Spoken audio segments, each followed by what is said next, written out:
It's that time again for another not-so-normal gaming podcast, featuring your hosts, MrTechnoSqueek. Don't make me angry. You wouldn't like me when I'm angry. Nostalgic Dan 1. Everything I feel is in this sword. Good. Come on! And Quick Freeze 4. Don't worry. I'll handle the bad guys. This is a podcast you want to listen to, but first, you gotta press start. Hey guys, welcome back to another episode of the Press Start Podcast.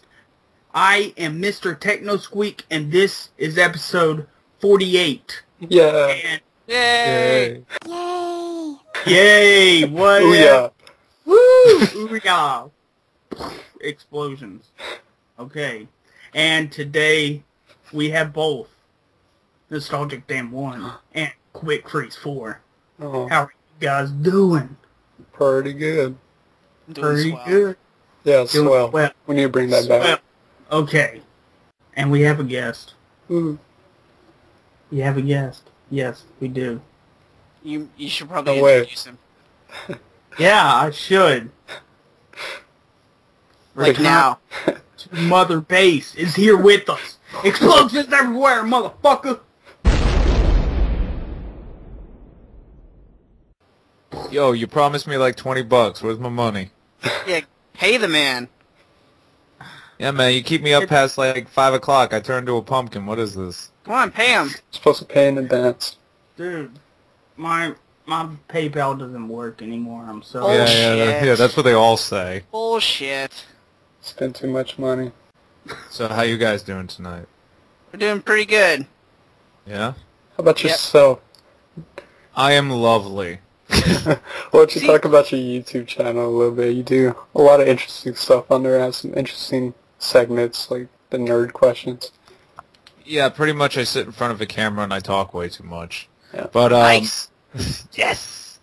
Nah, pretty much it's just your run-of-the-mill channel. I do pick-up videos. I go through games I finish and the nerd questions. And I just started another one called, I try to be clever, but I'm really not, Base to the Past. Basically, I just reminisce over something that happened to me. And, you know, so far the feedback for it's been pretty good. Like, you know, I've already done Metal Gear, I've done Castlevania, and I'm thinking of doing one on Zelda later on, but I have to, like, try to remember what the hell happened. He rescues the princess. No, I meant with me. Oh, sorry. I know what Spoiler. the premise is. Oh, sorry. My bad. It's a big spoiler, man. Well, you know. Yeah, Mario you, does. you just ruined how many games? 1, 2, 3. And I'm sorry. The Mario games. Sorry. I'm sorry. So do you have like a favorite nerd question that you asked or like came up with? Oh, let me look at my channel. Give me like 2 seconds. Because they're like very interesting. There's a lot of different ones. Honestly, like, you know what happened though? It's because I got so many requests at one point, I honestly don't remember which ones are mine now. Like, I have to look at them. But, I'd say my personal favorite, I think, like, the most varied responses I got were from... What do you think of Ecco the Dolphin? Oh, God. He's I got... Damn it! Exactly, that's exactly what I wanted to hear out of you. He's sexy. That's all It's you need to know. amazing. That's a sexy, sexy fish. What's really sad is when I came up with that one, I was actually playing it on the Ultimate Genesis collection, and I was like, I still don't understand this freaking game. And I'm 28 years old, and I played this when I was like 10, and I still don't get it. Yeah. Made no sense. I spent like an hour in the first stage, and then all of a sudden a hurricane showed up.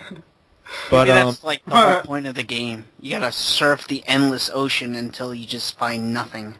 But I think one of the best things, like my favorite part about that whole question though was RetroSwede. He's also on YouTube.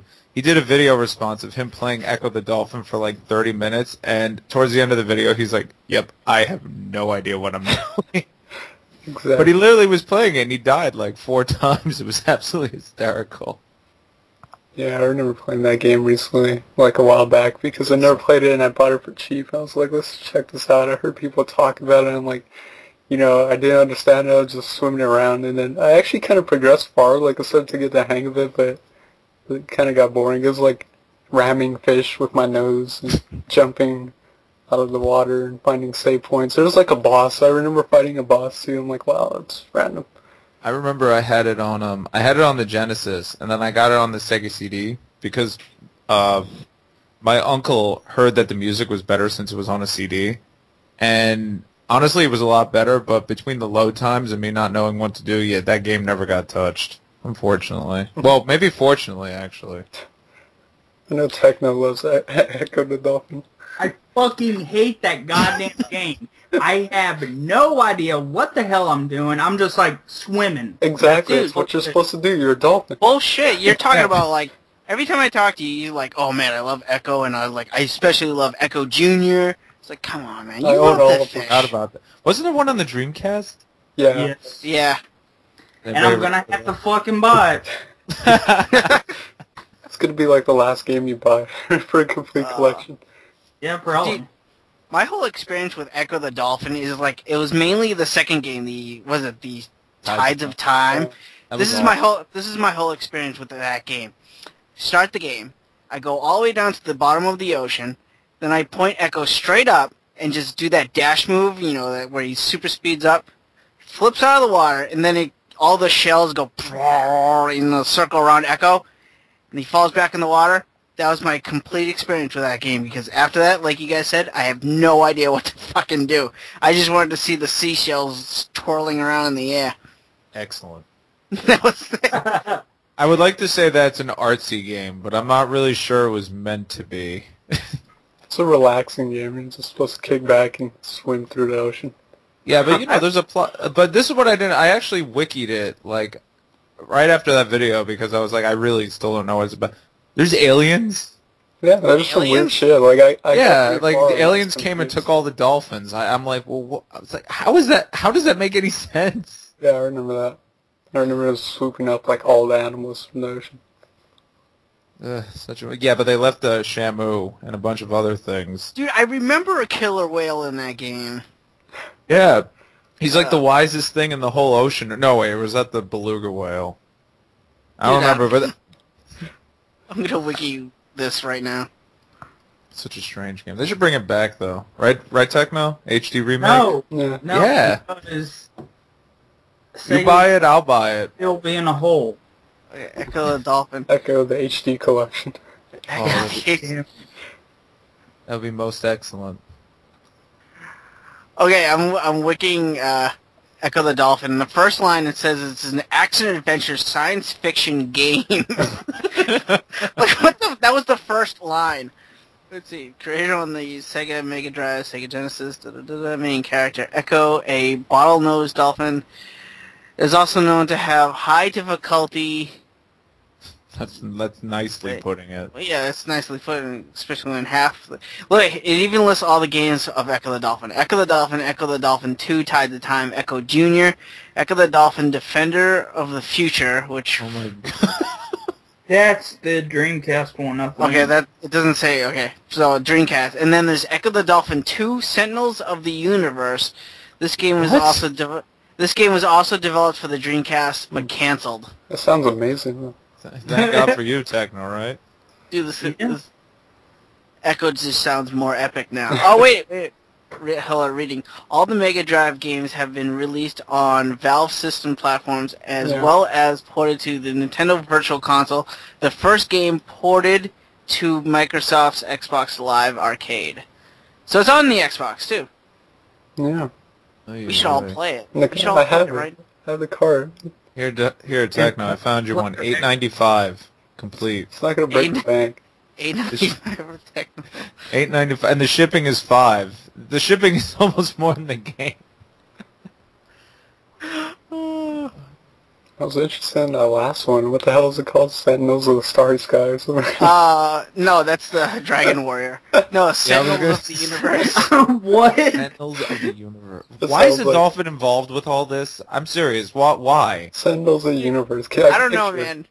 Sentinels of the Universe. I just picture Ecco the Dolphin in space. That's what I picture. in space, wearing like armor, like RoboCop or something. Just like swimming through the space and all that. It'd be amazing. That'd be very trippy, if anything. I'll be completely honest with you. If I were playing a game with that, I would be thinking I ate something. I'd be thinking this is the greatest game ever made. Damn it. We need a Kickstarter for that. Bring it back. Oh my goodness. Yeah, Techno, you guys started. Put up a video. No. Bring back Echo the Dolphin. Never. Guys. I looked up Ecco the Dolphin on Dreamcast on eBay, and there's a brand new copy going for $28 right now. I'm not fucking buying it. Like new copy is about $15. Good is about $2. Acceptable is also about $2. This is hilarious. There's a strategy guide. There's it's about time. The strategy guide is $40. Holy shit! It's a very strategy. Excellent. Oh, I'm gonna click this. Dude, I can buy it now for $2 with $4 shipping and handling. Techno, what's your address? You know my address. Oh shit, I do. I'm gonna send this to you. Go ahead. Fuck. Echo the Dolphin is the gift that keeps on giving. And people just keep sending it to each other because they don't want it. You heard it, folks. You heard it, listeners. As soon as Techno gets this game, he's doing a naked review. No, I'm not. You have to. Echo the Dolphin is naked. Which one? And that video better be good. You have to drive up this value. It's the Defenders of the Future for the Sega Dreamcast. Oh my god, sounds amazing. It looks amazing. Guys, I'm literally buying this right now. Just 'cause this is hilarious. I've like being serious. I've heard it has some good swimming mechanics though. Oh yeah.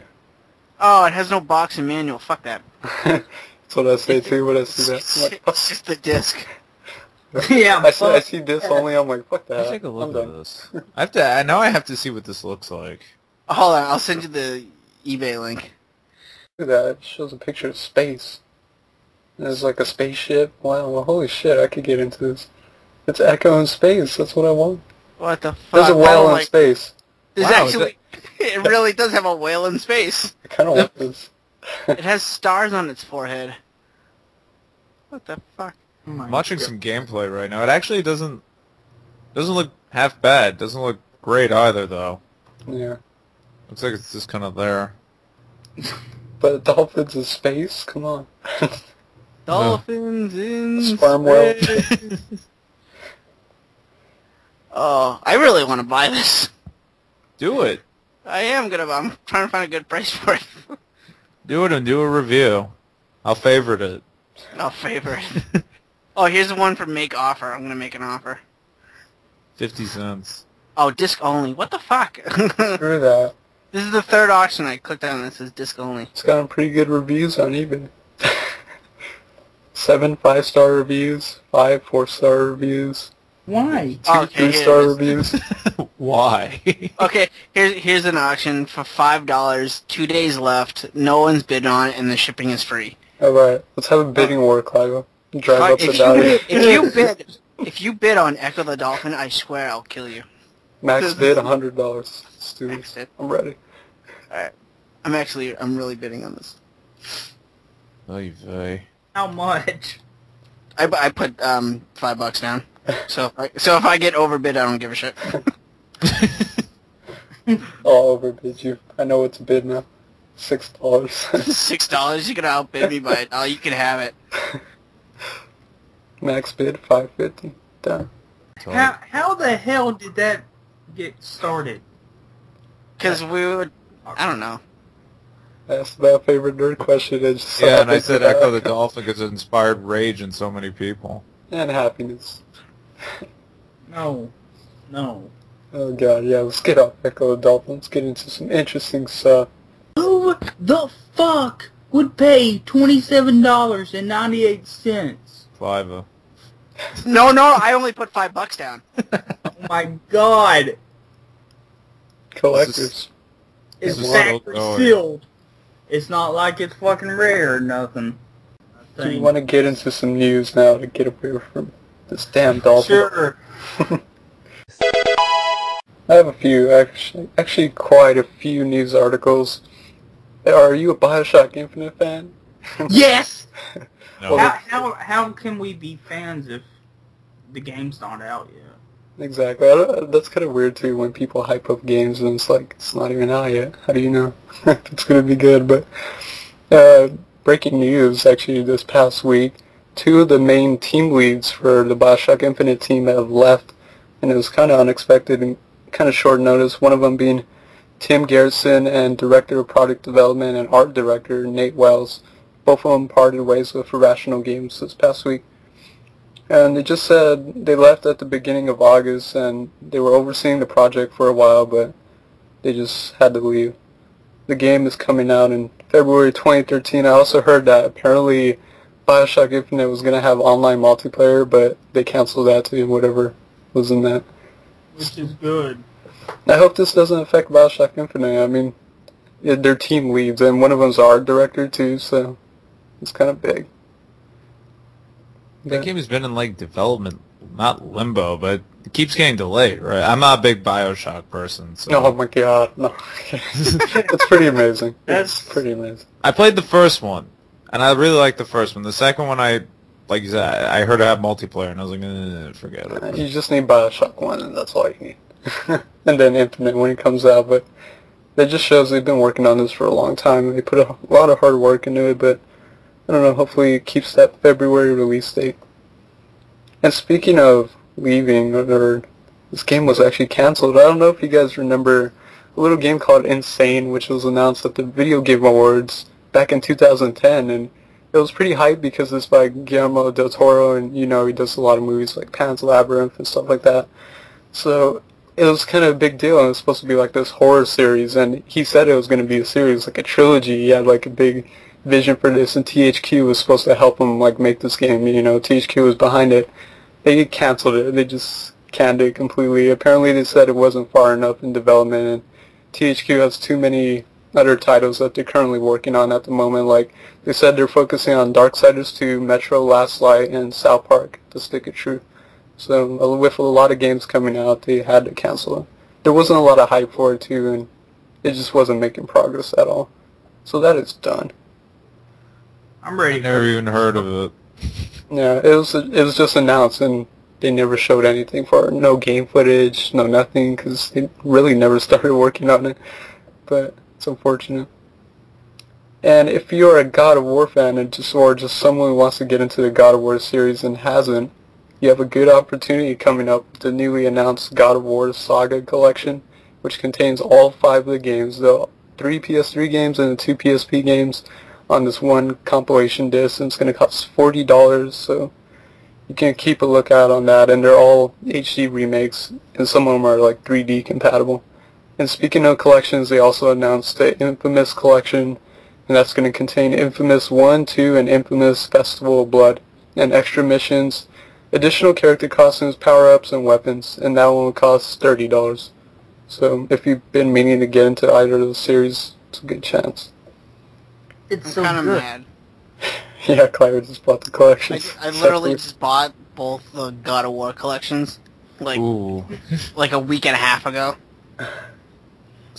Yeah, I still haven't played the PSP HD remake things. Like, I'm actually looking at it right now. It's on my summer backlog. I don't think it's gonna happen though. Yeah. They're not long games. They're like, I don't know, like 7-hour games, but they're good. I can't wait to... I'm still playing the Ghost of Sparta, which I gotta beat. That's the second one? That's the second one for the PSP. Oh, okay. And it's the only one left that I gotta play. And it's actually... I think it's like a prequel to like the entire series. Because like Kratos' brother's in that one. Oh, okay. Yeah. So, Because I haven't played 3 yet. I've actually been waiting till I do the Origins one, then I'm going to play 3. But I keep putting it off. I've never gotten to the series, so I might pick this up, give it a try. And I think Infamous is coming in late August. I'm assuming God of War is coming around that time too. But if you're a fan of Arc System Works fighters, like I am, and recently announced and came out Persona 4 Arena, they're back at work heavy on one of their most popular franchises, BlazBlue, and they've announced a new BlazBlue game called Chrono Phantasma. It was recently announced by Arc System Works, and basically it's a new Chrono Phantasma. It's like a new BlazBlue game, and it has a bunch of characters. Like the roster is really stacked. They have 3 new characters, and they redesigned some of the old characters. Like Noelle has a different look; she's not wearing a hat and all that. And they kind of changed the anime style a little bit, but it looks interesting. I've seen footage of it, so if you're a Blaze Blue fan, definitely look for that. And I think I haven't heard. I think I heard someone say as of now it's only announced for the PS3, which is kind of weird, but I don't know. Hopefully it comes out for both. And something I'm excited about, speaking of Persona 4 Arena and all that, there's a lot of hype with Persona recently. Persona producer says he's focusing on Persona 5. There was a recent interview that came out with Famitsu, and they interviewed Katsura Hoshino from the Persona team. Hoshino told the magazine he was concentrating on the next numbered title. Right now, Persona 5 is making steady progress, and they had the artist submit recent sketches recently, so that's awesome. But he mentioned something else too that's really interesting. He also teased an announcement saying he has a collaboration that will surprise everyone, but the announcement is far off, so I don't know what that can mean. It's maybe another Persona collaboration in some form with another company. I don't know what they would do, but Maybe something with NIS? no, I think They're too different. They're too different. They've separated from NIS. They let them do their own thing for good reasons. But Yeah. but I'm really hyped because I played Persona 4 Arena. I'll talk about it later in case we've been playing. But that game, they did some interesting stuff in there. Let's just say that. And I think I kind of have an idea where they're going with Persona 5. But hopefully it comes true. But we'll see.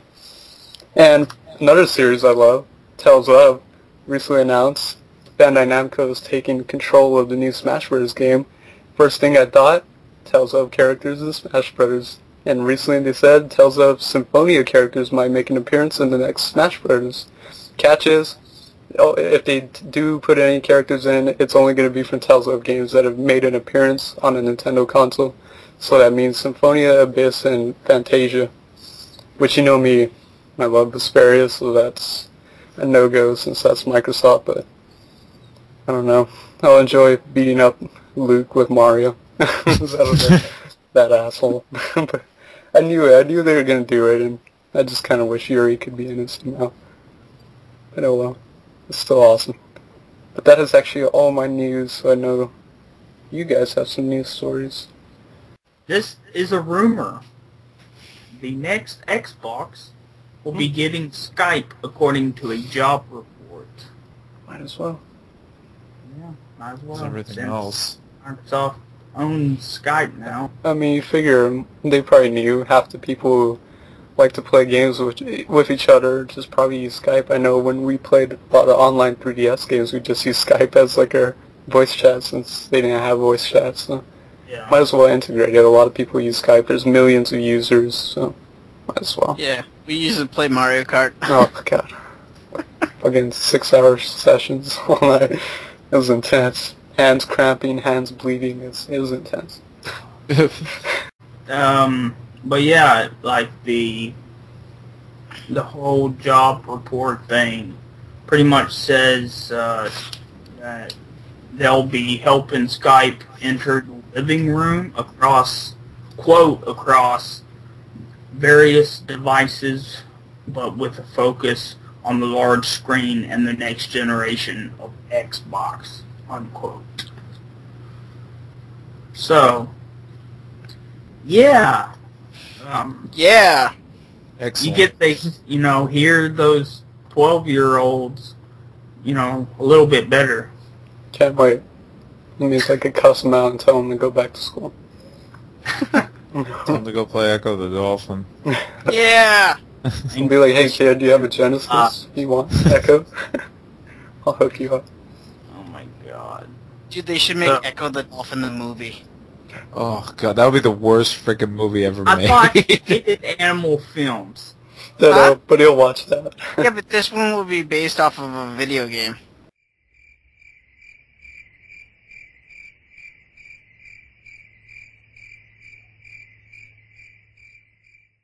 That's probably even worse. Do we remember the Super Mario Brothers movie?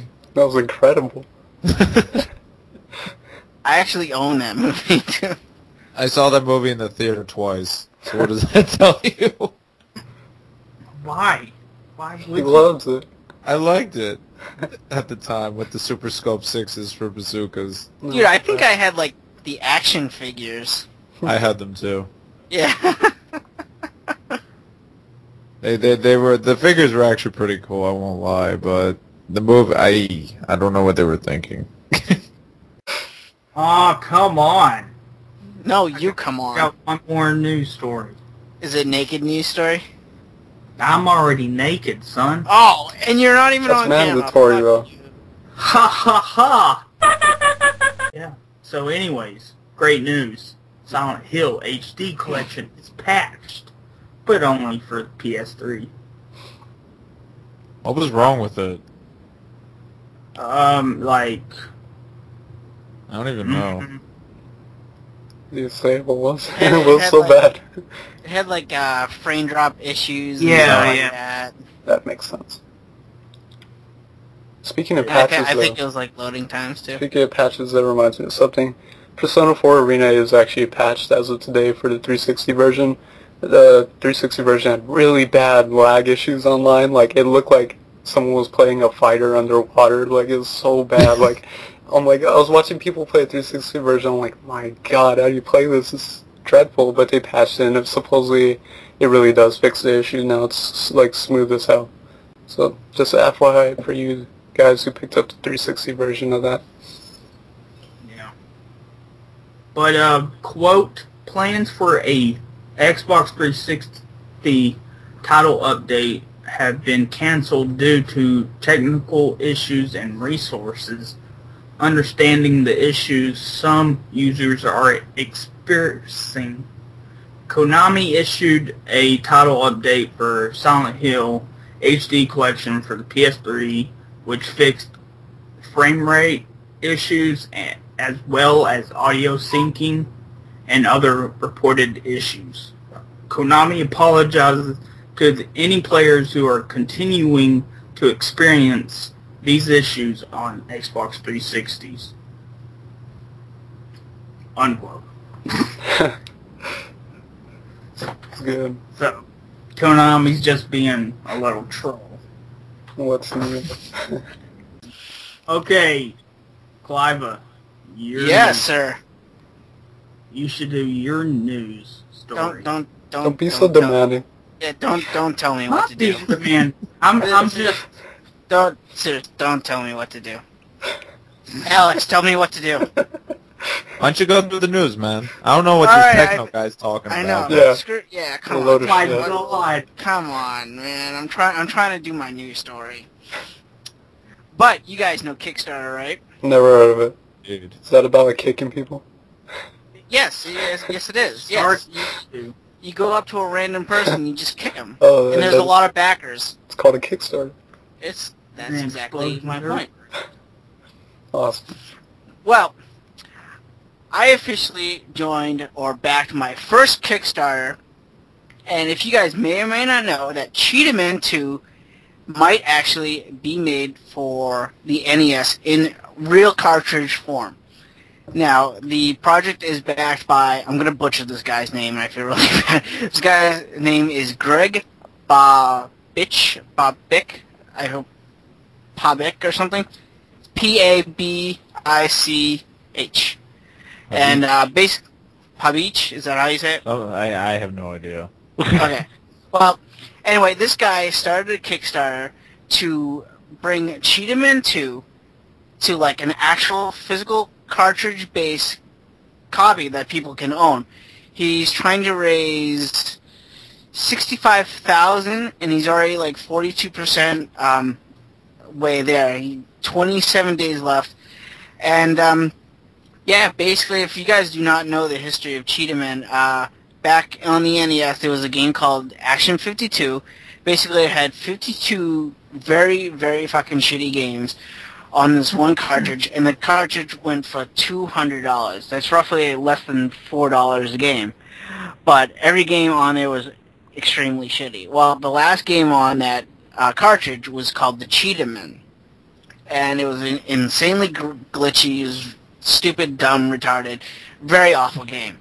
Well, that one game actually got a sequel called Cheetaman II, And the Cheetahmen 2 game actually had a game-breaking glitch where if you beat the beat the fourth level, you were not able to continue on to play the rest of the game.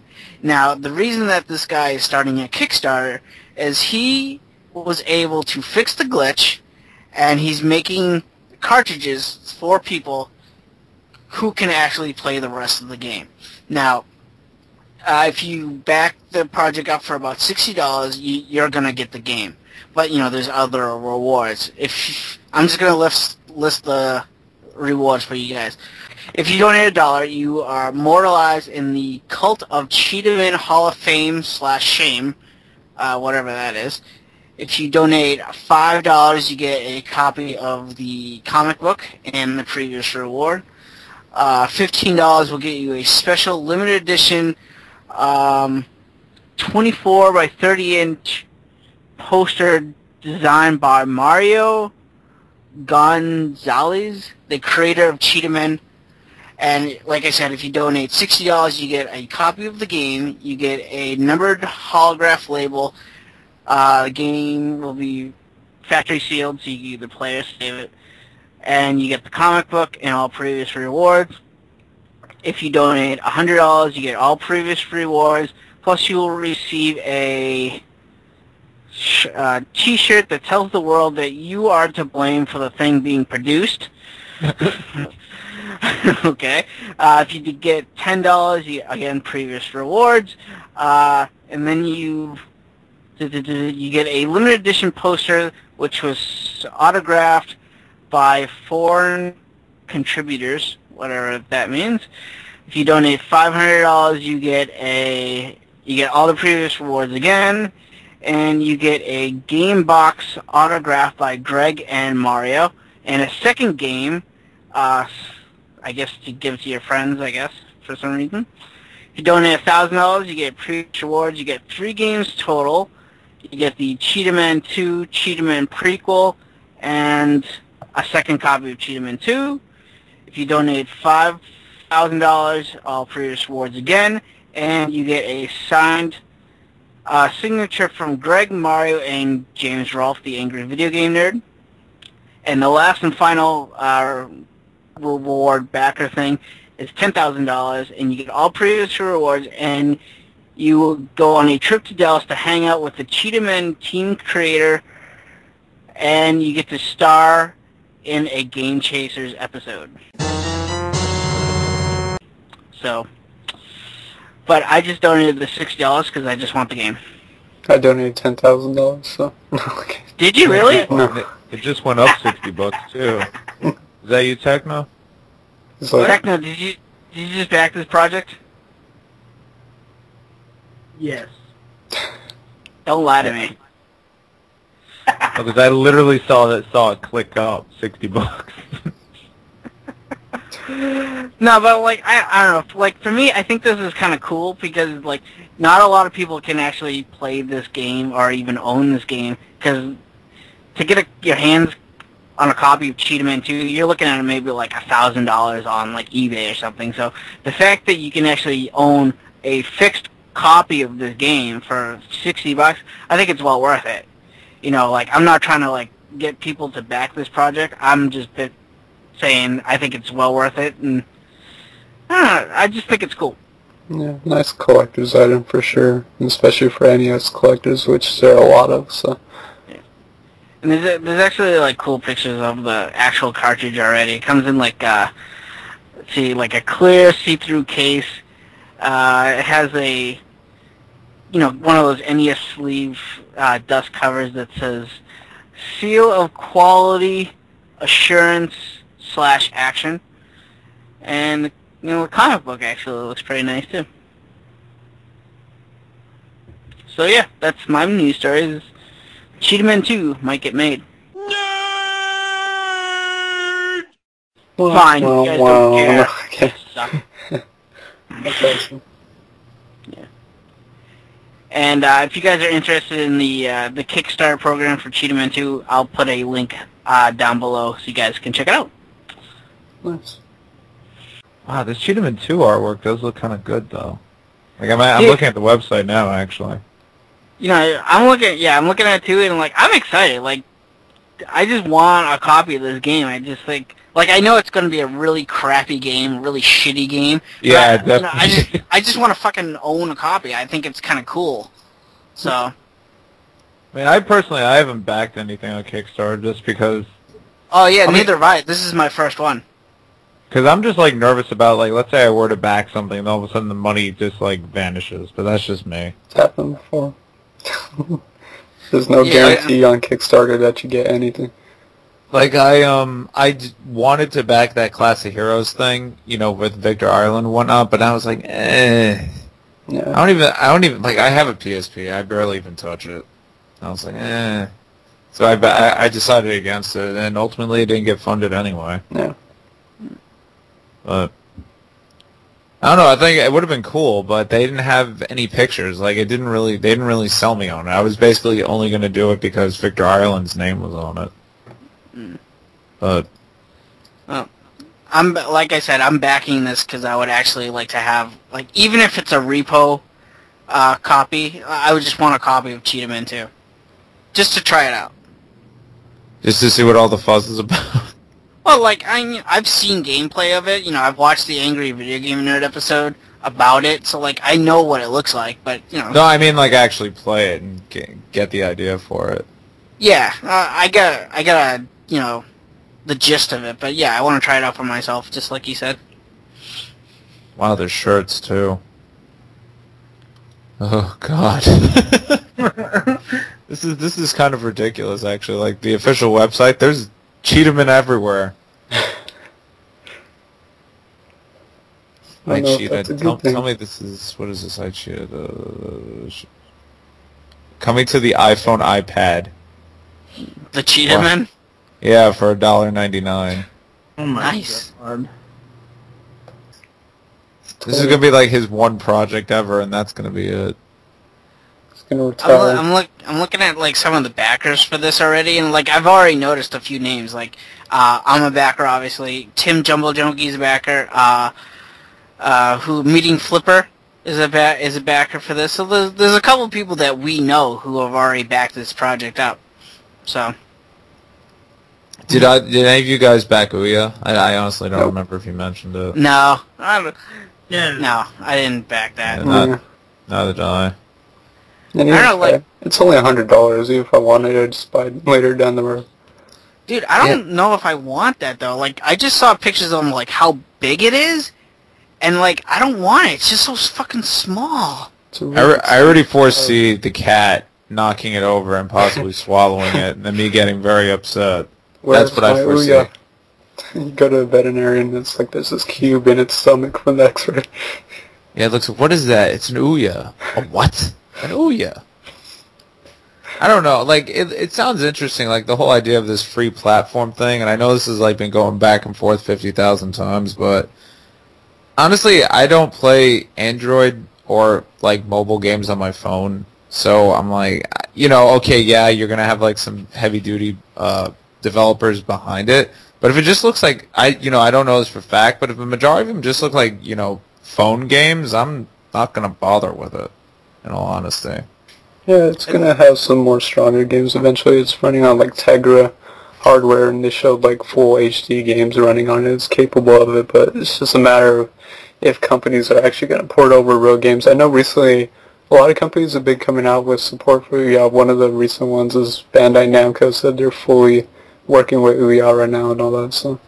Yeah, I saw that, but, you know, like, for instance, you know, if it's a free platform, it's going to be like, probably not by the same stretch, but like the Xbox Indie Marketplace. After a while, like, you notice, like, you can tell, like, who's, like, somewhat a professional developer and who isn't. Yeah, that's the beauty of it. I love the Indie Marketplace. And that's part of the reason I'm interested in Ouya is just mainly to support indie games. I love indie games. And there's a lot of indie developers who now have a tool where they can do this for free. Because before, like, Indie Marketplace, you have to pay, like, even the people who put up shitty games, they paid, like, $100 for a license to be able to do that. So I think it's better if they can just do it for free. I mean, maybe the Indie Marketplace actually starts taking a hit after Ouya comes out. I wouldn't be surprised. But yeah, I know some companies. There's one company called Silver Dollar Games on the indie marketplace, and they make, like, they're the example of people will buy anything. They make the shittiest and stupidest games possible purposely.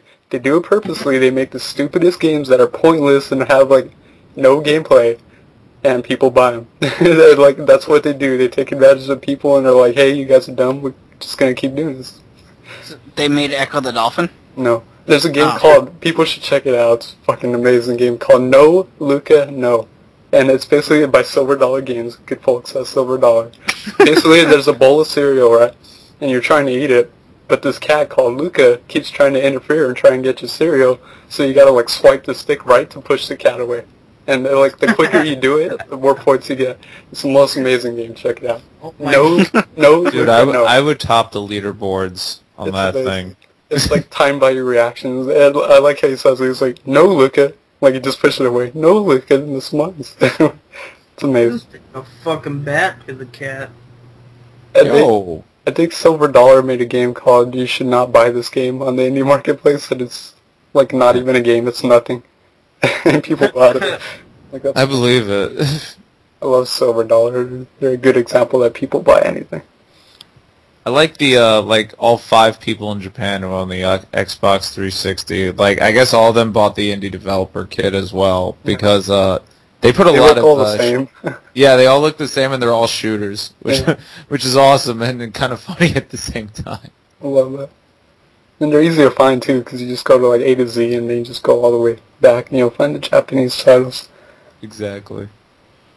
See, I would only use, like, maybe the Ouya for, like, emulation. Like, I would put my NES, Sega Genesis games on there. You know, like, I'll just use it for that. I'm not really into the whole indie market. Yeah, but that's the point of Ouya. It's open, so they want people to buy it and use it however they want, basically. Yeah. Even if that's emulation, or playing indie games, playing Android games, playing newly released titles. It's got on live now, so you'll be able to stream some games. Yeah, I saw that. That could be really interesting. It's just for, like, an all-purpose device. Whatever you want to use it for, use it for it. I mean, like, in my case, like, pretty much the only indie stuff I've ever touched is on Steam. Yeah. But, you know, I guess that's most people. But, you know, like, I've tried, I don't know, is Magica considered indie? That game's really fun, especially, like, when you're playing with some friends. I love that. Oh, it's so much fun. It's so chaotic, but it's absolutely hysterical at the same time. Yeah. And, well, there's Dear Esther, then there's some other one, let me see the name. Basically, you're a guy who just got stood up by his date, and you have to have dinner by yourself. You pretty much steer how he has dinner. Like, you know, you can just basically just start chugging wine, or you can actually sit down and eat. And from there, here, let me pull up the name. And from there, it's just like, you know, dinner date is what it's called. It's like $2, $3. Yeah, I love Steam for that too. Like, I have a shit ton of indie games because I buy literally every indie bundle that comes out, not just from Humble Indie, but like from Indie Gala, Indie Royale, all of them basically. There's a new one that came out that I want really bad called Snuggle Truck. It's on Steam for $2. It's the greatest thing ever. Basically, it's like picture Trials. If you ever played like Trials, like the motorcycle game where, you know, it's about physics and all that. Basically, you're driving around a truck and smuggling teddy bears, like panda teddy bears. Yeah, I'm looking at this right now. You're smuggling panda teddy bears, and like they fall out of your truck depending like how hard you do it. Because like Trials, you gotta like balance the motion and the physics and all that. And there's like some absurd track design, and basically you have to like make it through the course without losing all your little pandas. So it's adorable and it's really weird. It's amazing. But I love Steam for that kind of stuff. Absolutely. Yeah, I do notice with like the indie stuff, like a lot of indie developers are going back and doing like the classic adventure game style now, which I actually think is really cool. Oh yeah. It's like, it's about time. Like Telltale's a good example of that. They really know how to do it. I'm waiting for all the Walking Dead things to come out physically, like they did for Back to the Future. That I'm thinking I'm going to pick that up. Yeah, you know they are going to do that eventually once they release all the episodes. Yeah. Because I tried the demo of that, and I thought, I honestly, I didn't really like the Back to the Future one that much, which is... It was alright. Yeah, it was okay, like, you know, it is what it is, but the Walking Dead one, I thought was pretty cool. Yeah, they put a lot of work into that one. They also did the Jurassic Park one, which no one talks about. No, they pretend that one never happened. I think that one's worse than the Back to the Future one. I think that one's the best. Did you try it, Cliva? I've only tried the Back to the Future one. Like, I have it, but I didn't try Jurassic Park. I was gonna buy it for a friend of mine, but then I just heard like it utterly fucking sucked, and I didn't want to put my friend through that. I watched someone do like and it's really cool to do that with like those kind of point-and-click adventures where it's got like timing presses and all that. I watched someone do a fail run of it where they just like fucked up everything. It was hilarious. Like watching people get eaten by dinosaurs and stuff like that. Pretty amazing. So yeah, I would buy those games just for that. Does that take place like during the movies, or is it like some side thing in the books? Or I honestly have no idea. I just want to know if Dr. Hammond is in it and the guy who sounds like Scrooge McDuck. I don't remember, that game came out a while ago and no one bought it. Yeah, apparently. Yeah, nobody on my Steam friend list bought it either, apparently. Huh. Oh well. It's a shame. I really like the movie. Well, the first one at least. Yeah, I like the first one too. But yeah, no, I think it's really cool that, you know, the indie scene like is trying to revive things, but it's just sometimes I really wish like the big developers would stop with all this big budget stuff and just take it back to basics, because honestly, they'd clean up if you think about it. Or at least bring back the games that are stuck in the vault, like Toonstruck. I don't know if you guys ever played that one. No. It's a point and click with Christopher Lloyd. Need I say more? Like literally Christopher Lloyd. He's what is he? He's an animator, and he basically falls asleep and he gets sucked into his own cartoon. And it has like all these voice actors. The guy does the voice for Homer, like everybody from the 80s and the 90s. It's a really crazy off the wall game. Really, that sounds awesome. Yeah, think like Toontown from Who Framed Roger Rabbit. And instead of Harvey Valiant, put Christopher Lloyd in his place. This lately, like I noticed people like have a disconnect with indie. Like, what do you classify indie as? Because examples, something like Bastion. You know, Bastion was developed independently like the whole time. It was like made all the way through independently, and Microsoft Game Studios came in and said, you know, we'll produce this for you. We'll bring it out to the marketplace. Does all of a sudden, just because the indie game gets picked up by a big name company, does that make it non-indie anymore? But I still think it's indie because it was independently funded and made. Yeah. Yeah, but a lot of people argue like, oh, it's, you know, not indie anymore, it's Microsoft. But like, no, they just produced it for them, they didn't make it. I don't know, like EA I know tried to get into it, but the way that, I mean, it's EA, that's all I'm going to say. I'm not a big fan of them. Sequel. Me either, because they won't fucking make another fucking Road Rash, and it's pissing me off. Oh, he's pissed. He woke up. He's like, EA, Road Rash. Echo put him to sleep. Echo gave him a Road Rash. He's been watching the Let's Shit. I got something. Oh, he's got something. Oh my god, what? In Yakuza 5, you'll be able to play Taiko no that's amazing. Tetsujin. It's going to be awesome. I'm going to buy it just for that. I have no idea what that is. Taiko Drum Master. Oh. Come on. Beat the big-ass drum with the big-ass sticks and all that. It's loud as fuck. It's amazing. It's loud. Plus it's Yakuza, which automatically makes it amazing. Automatically. I get to beat people's asses and play the drums at the same time. And sing karaoke. Yay! And get massages. Yeah, and get massages. It's good. It's always awkward massages with the masseuse doing the most awkward faces possible. Good stuff. They're so much fun. They really are. So, you guys know what time it is? No. No one cares. Is it 11:09? I got 11:10. 10:10. 8:10. Oh, you bastard! With your being further to the west. It's early, but no, it's Nostalgic Dance. Quick trivia.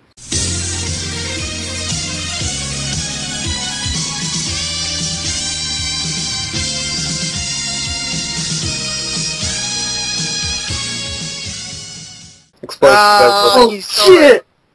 Explosions everywhere!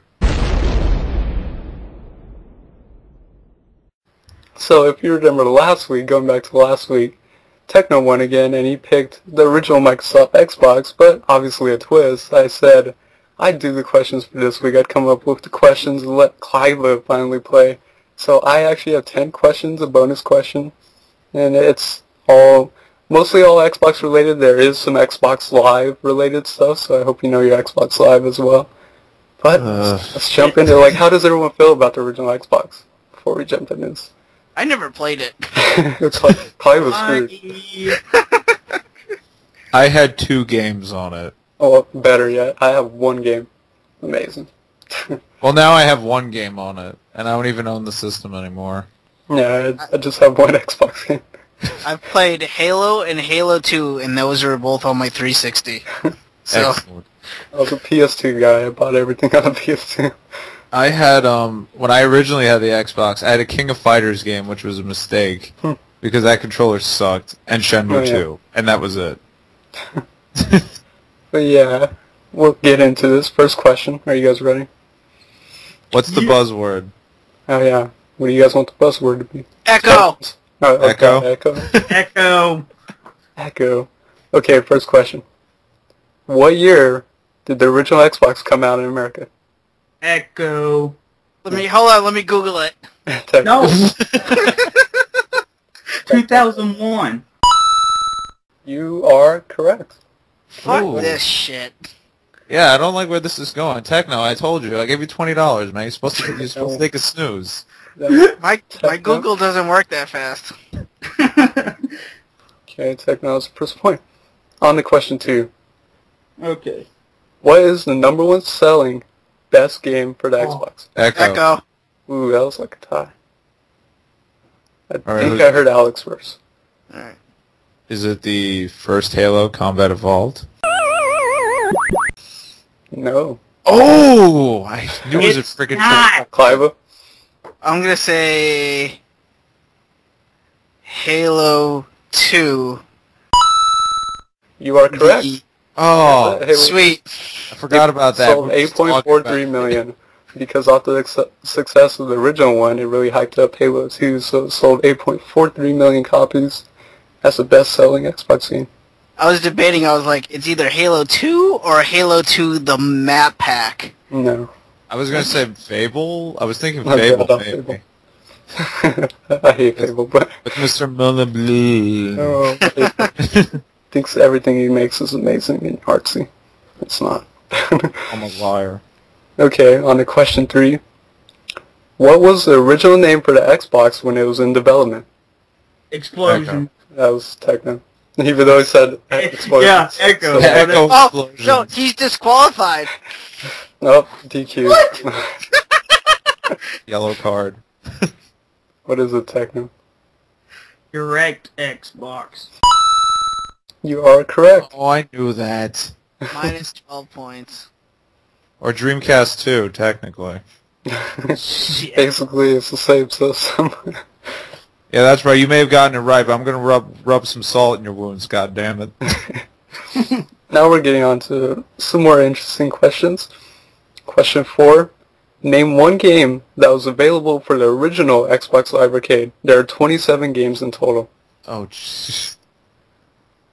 Anyone would do. Fuck. Start thinking. Echo. Okay, Clive has the answer. Peggle. Peggle. There is no Peggle. Oh. A good choice. Good choice. Echo. Okay, Alex. Bejeweled?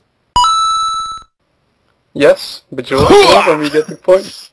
I knew it was going to be some generic game. It's definitely one of those... Shit. It was you like us had to think back to like the earliest possible arcade games. It's basically like a lot of old school like arcade stuff like Robotron, Smash TV, Zuma. Everyone remember Zuma? That was a really early. Alien Sky, Astropop. You know, there's a lot of them. Feeding Frenzy. Remember Feeding Frenzy? I have that. When we eat the fish. Oh my god. That was fun. I love Feeding Did that at Frenzy. my friend's house. Yes. That was good stuff. And Joust. So you can't go wrong with Joust. But Miss Pac-Man. And this surprised me, but Minecraft.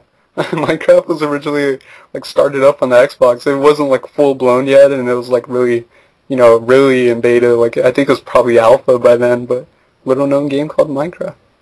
Fun fact for you. Good stuff. On to question 5. How many games were released in total for the original Xbox? Closest to the actual number gets the point. God. This is including all regions. Oh. So I want all you to answer. Echo? Okay. Give me a number. I'm gonna say 7:30. Okay. Techno says 7:30. What about you guys? Alright, I think that's a little high. So Yeah, I'm I gonna think that's a say, little high too. for see, all regions across the world, I'm gonna have to say 250. Okay. Cliva says 250. What about you, Alex? I was gonna say 254. Like price of right. $1, Bob. I'm gonna be that mad contestant that punches you out. That counts. But Techno wins. It's the closest. Oh, 750. Wow. shit! The actual number is 968 games across all regions. You rock! Woohoo! Are you kidding me? That- There was that many? Yes, that Crazy. includes Holy 58 games exclusively in Europe alone, 24 exclusive for Japan, and 3 games exclusively for Australia as well. There was a lot of games on the original Xbox. If you remember, that was back in a time when there was like a lot of games that had like the only on Xbox sale, you know, back when Microsoft was kind of creative, you know, but yeah, Techno gets a point. Wow. So halfway through, we are at 1 for Cliva, 3 for Techno, and 1 for Alex. This is bullshit. Yeah, this is bullshit. Okay. This You know, might I'm be... sitting reading up on Black and Blinks and everything else. I know, my Google isn't even fast enough for this crap. No cheating. You're all disqualified. I'll send you a copy of Echo if you're caught cheating. No, I already bid it on a copy. Okay, this one might be a fast draw question, but let's see. No, question number 6. The Xbox was originally released at what price? What did it sell for originally? Echo. Techno. Oh God. I'm going to say $2.99. You are correct. Oh, Wow. fuck that! I was gonna say that! Oh, I was gonna say 249. That fast draw. You gotta be quick. Fuck that, dude. Okay, this one might, I don't know if you guys will get this. I'll be surprised, but we'll see. Question number 7. What is the storage size of the removable memory cards that can be plugged in? Okay, Techno. Oh. Go. wait, read that question. Oh, bullshit! This is just, now I know how Cliva feels about being able to finish questions. Okay, I think he just... Hold on. I Is think it- he just... Echo, you say- just... you can answer it. Go. Movable? I said removable memory cards. Oh shit. What is it, Techno? You answered, you buzzed in. Okay, I'm gonna say 8 meg. Oh my god, you're right. Wow. Well, see, that was, you know, the PS2 as well. Yep. Was I was 8. gonna say 16. Yeah, it was Yeah, I kind was of the gonna say default 16 size. too. 8 megabytes was kind of default back then, especially with the PS2 memory cards. Yeah, you got it, Techno. Woo! Man, Techno's pulling away here. Well, you know what I think he does? I think he says explosions or whatever before you answer the fucking Just so question, you can answer. and then he's like, "Oh damn." I think Dan's feeding him the answers. Yes, I am. Yeah, he has another window. He's like, Ring. No. I think he uses those long pauses to fucking Google this shit. I don't Google, okay? I'm not yeah, don't you Googling. remember he's in the bathroom shitting while we're doing this? Don't you remember? Okay, now things might get a little challenging, but we'll see. This one's an interesting question. Let me finish it all the way, too. It's kind of a long question. No, Techno needs those long pauses. This question number 8, we're getting towards the end. As part of a little Q&A about the Xbox dashboard, Microsoft's Larry Herb disclosed what the very first gamer tag in the world was. What is the very first gamer tag? And hint, it is only one letter. Go. Echo. Okay, Alex. X. No. Damn it. That's what I was thinking. I can see why. Clive, Techno. Echo, Go for it. Q. Wrong. E. You are right. Oh my God. Clive was right. shit. The first gamer tag in the world is E. Just E. Why? Because it belongs to Microsoft Live, the operations manager, Eric Newstatter. So E for Eric, basically. And he still uses the gamer tag, apparently. Like, it's still active. Well, you can, like, send a request to E. It's a valid gamer tag. It's the first ever gamer tag. I was trying to think of the most commonly used letters. Yeah, like vowels and stuff. Like, I almost said R. Ronald. Clive has 2 points now.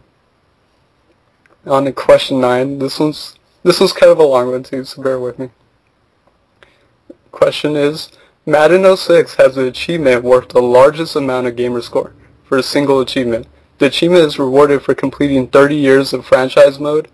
How much is that achievement worth? Explosions. Alex? Explosions, Echo, dolphins, swimming. Whatever. Applejack. 80? Yeah. No. Echo. Clive? Achievement score, huh? I'm gonna say 200. Wrong. Echo. Techno? You're the last. Oh God. He's looking it up right now. I know he is looking it up. Let me think. Let me buy it, please.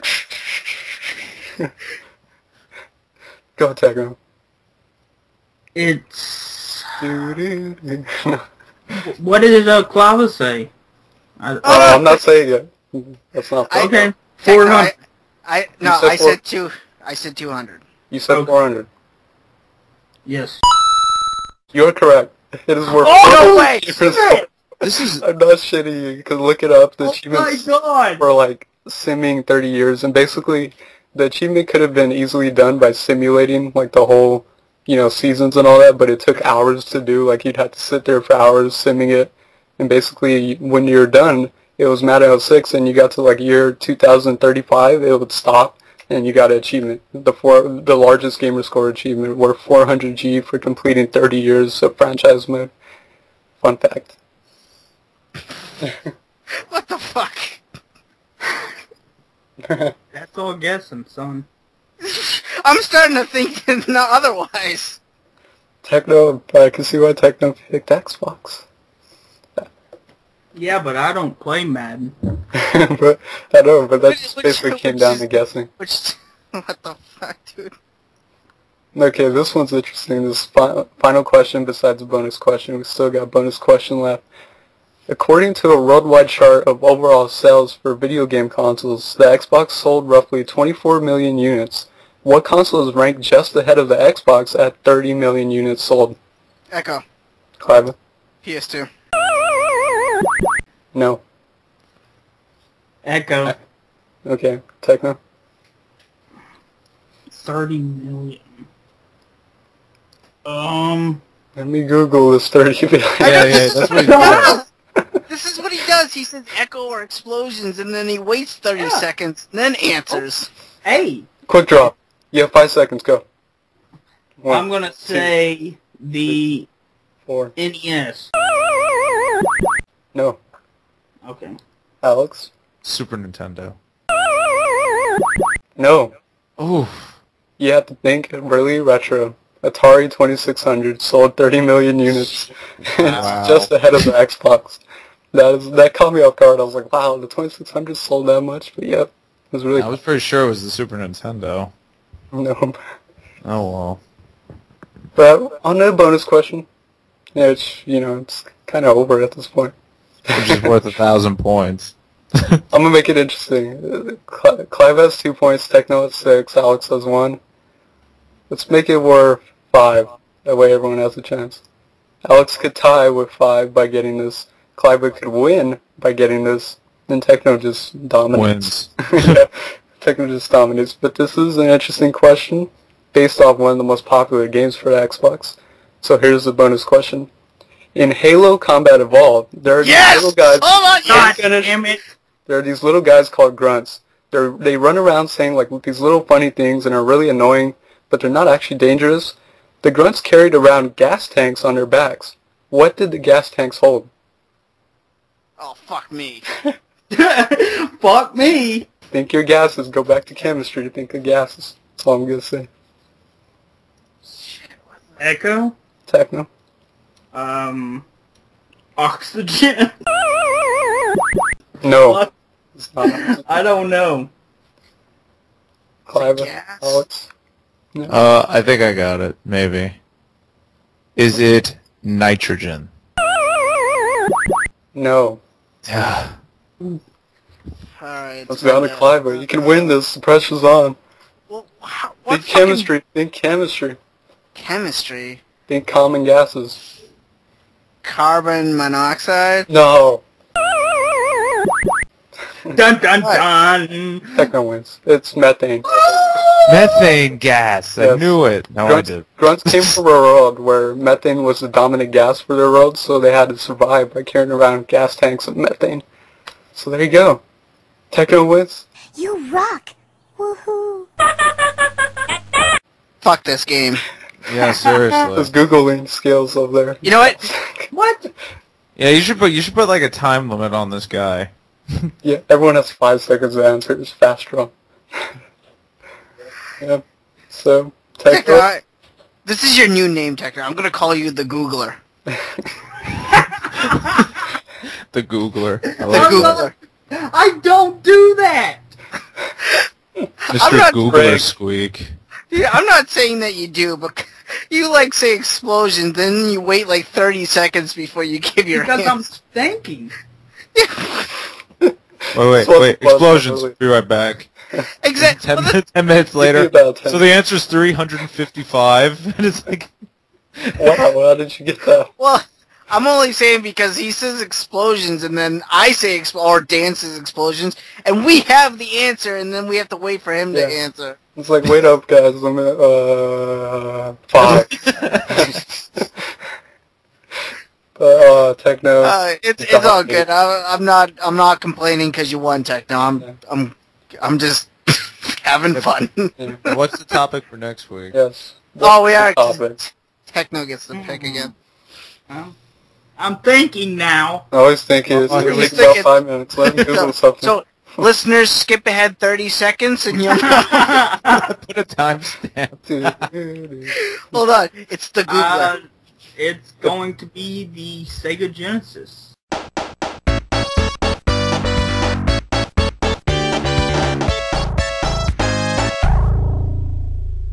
Sega Genesis. I don't even know what the hell that is. Yeah, what is that? Why don't you do the Sega CD? Nobody knows anything Techno about the Techno Sega hates the CD. Sega CD. The Googler. Except Sega Genesis. Googler and Josh. That's pretty much it. Sega Genesis, is that what you want? Yes. Fine. Wait a minute, what is it? Sega Genesis? Yes. Oh, alright. Yeah. At least I played that. Yeah. I'll do this again too. I kind of have fun doing this. Alright. Do it for one more round. It feels fun coming up with questions. I'm gonna make shit balls hard too. Dude, this shit was balls hard. Who thinks Yeah. of methane gas? I thought like you guys would just commonly know gases, like even methane's in our atmosphere, so I figured you break down our atmosphere gases. Yeah, and I'm thinking nitrogen because it blows up. Yeah. I'm thinking carbon dioxide because of trees. And Techno's like, oh, it's gotta be oxygen, because, you know, they need it to I live. can take chemistry. You know what? Nailed If you think about it, though, that does make kind of sense because, like, they're on alien worlds. So is Master Chief, you know. So oxygen could make sense. Yeah. But It's kind of the obvious go-to. Yeah. Hope you guys know your Sega Genesis. Genesises. Genocide. genocide. Genesises. I like Genesises. Mega Drives. What color is the Sega Genesis? Blue. Black. It's a trick question. The time! Who's got the time? It's question time. All right, we do have questions from our fine listeners. Let me pull them up here. And you can't wait 30 seconds to answer, Techno. He's got his Google. He's gonna Google his own. He's got his Android phone right there, just Google it. It's like, how do you feel about pie? It's like, how do I feel about Yeah. pie? Types Let that me into Google How do I that. feel about pie? What's that website? AskJeeves.com. Something like that. I remember. Jeeves says he doesn't enjoy pie. So I guess I don't either. G says I don't give a fuck. Alright, we got a couple questions here. And the first one is from XBroski. And yeah, he says, "Hey guys, I'm a new listener, so this question might have been asked recently. Anyway, what is your favorite game/games you were looking forward to this fall?" No, I'm good. Actually, not that many. A lot of the games Yeah, that came out, like The Lost Story, either. is coming out this week. I got Persona 4 Arena, which I was drooling over for so long. I picked up Growlancer, Wayfarer Time, and I still haven't played that, but I will eventually. You should. No, I don't know. I looked it up, and I'm like, yeah, this is okay. It looks okay. Like, I wasn't feeling like some of it. I do like that it uses like old school style anime style, though. I love that, but. Have you tried Growlancer Generations? The one that working it's a collection 2 and 3. Yeah, it is fantastic. The Heritage of War, as much as I love Atlas, Yeah, exactly. That's why I'm a little skeptical. It was like Growlancer 4. I wanted Growlancer Generations for a while, but I'm still trying to get the box set. Yeah. Oh, it's on. I've seen it on Amazon. It's okay for what the price is. It's like upper 70s, I think. But you get a swank watch. Yeah, that's bad. That's exactly what I wanted. They did cool shit working designs then, but yeah, I know. I don't know. Fall, like, Kuni's next year, so really all I could think of was Fall is the sequel to 999 called Virtue's Last Reward that comes out. Called Coda Princess. I really want Coda Princess, and Ragnarok Tactics on the PSP. That's pretty much it. What? So that's a pretty good list, actually. Yeah, that's pretty much all I can think of. I'm just thinking of my pre-orders. Yeah, I'm thinking of my pre-orders too, and what I got: Halo 4, Assassin's Creed 3, Assassin's Creed 3 Liberation with the Vita bundle. What else I reserve? Oh, I'm getting that Street Fighter 25th anniversary that comes with the 11-disc soundtrack and the Ryu statue. And, that's kind of it. Oh, and Pokemon. Pokemon. Oh, I forgot about that. Pokemon White 2. So, that's about it for me.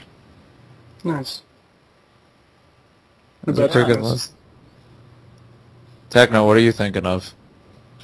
Let him Google. It's not. He's ordering. I don't keep up with games coming out. I just see them and I'm like, oh, dude, that kicks ass. Let me buy it. But the only game I actually know about that's coming out, or 2 games actually, on the 21st. Both of them are on Steam, anyways. The Darksiders 2 and Counter-Strike Go. So, yeah. And that's not even fall, so it's August 21st. So, that's close enough. What about you, Alex? I'm on the fence about that Street Fighter 25th anniversary. Like, I want it, but I don't. I'll be honest, man. I played, I bought, I owned Street Fighter Cross Tekken. I really didn't feel it. Like I don't know. It was just, it just didn't feel right to me. Street Fighter 4, on the other hand, is fantastic, but I think I'd have to trade out my current one so I have a case, because I don't think that comes with a case for the discs, right?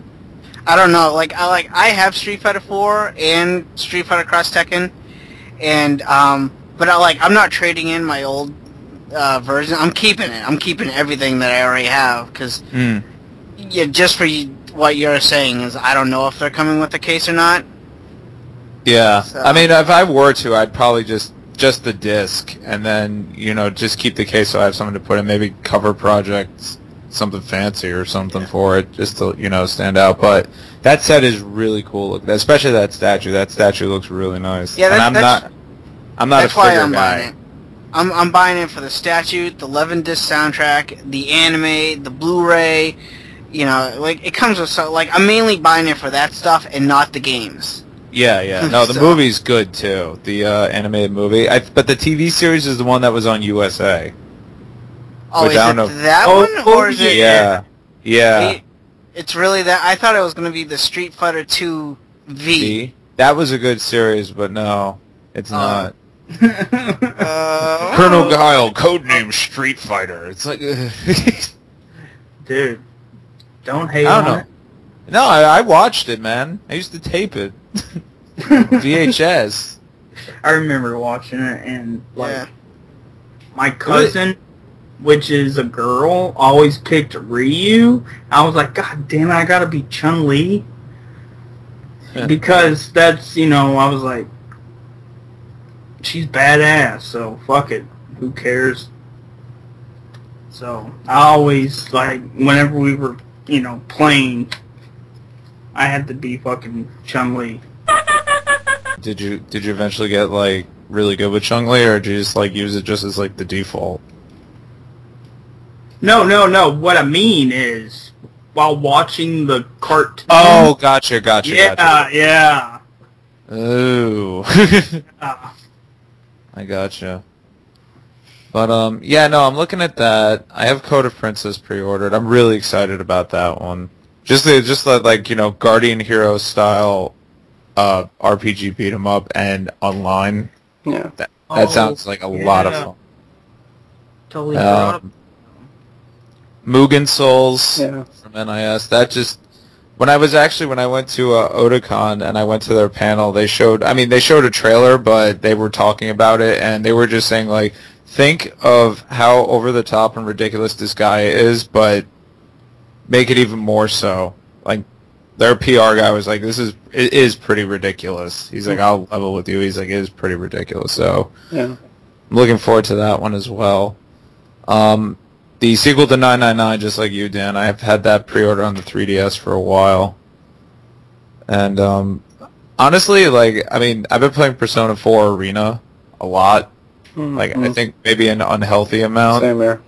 But, honestly, it makes me want to get Persona 4 the Golden and actually get a Vita.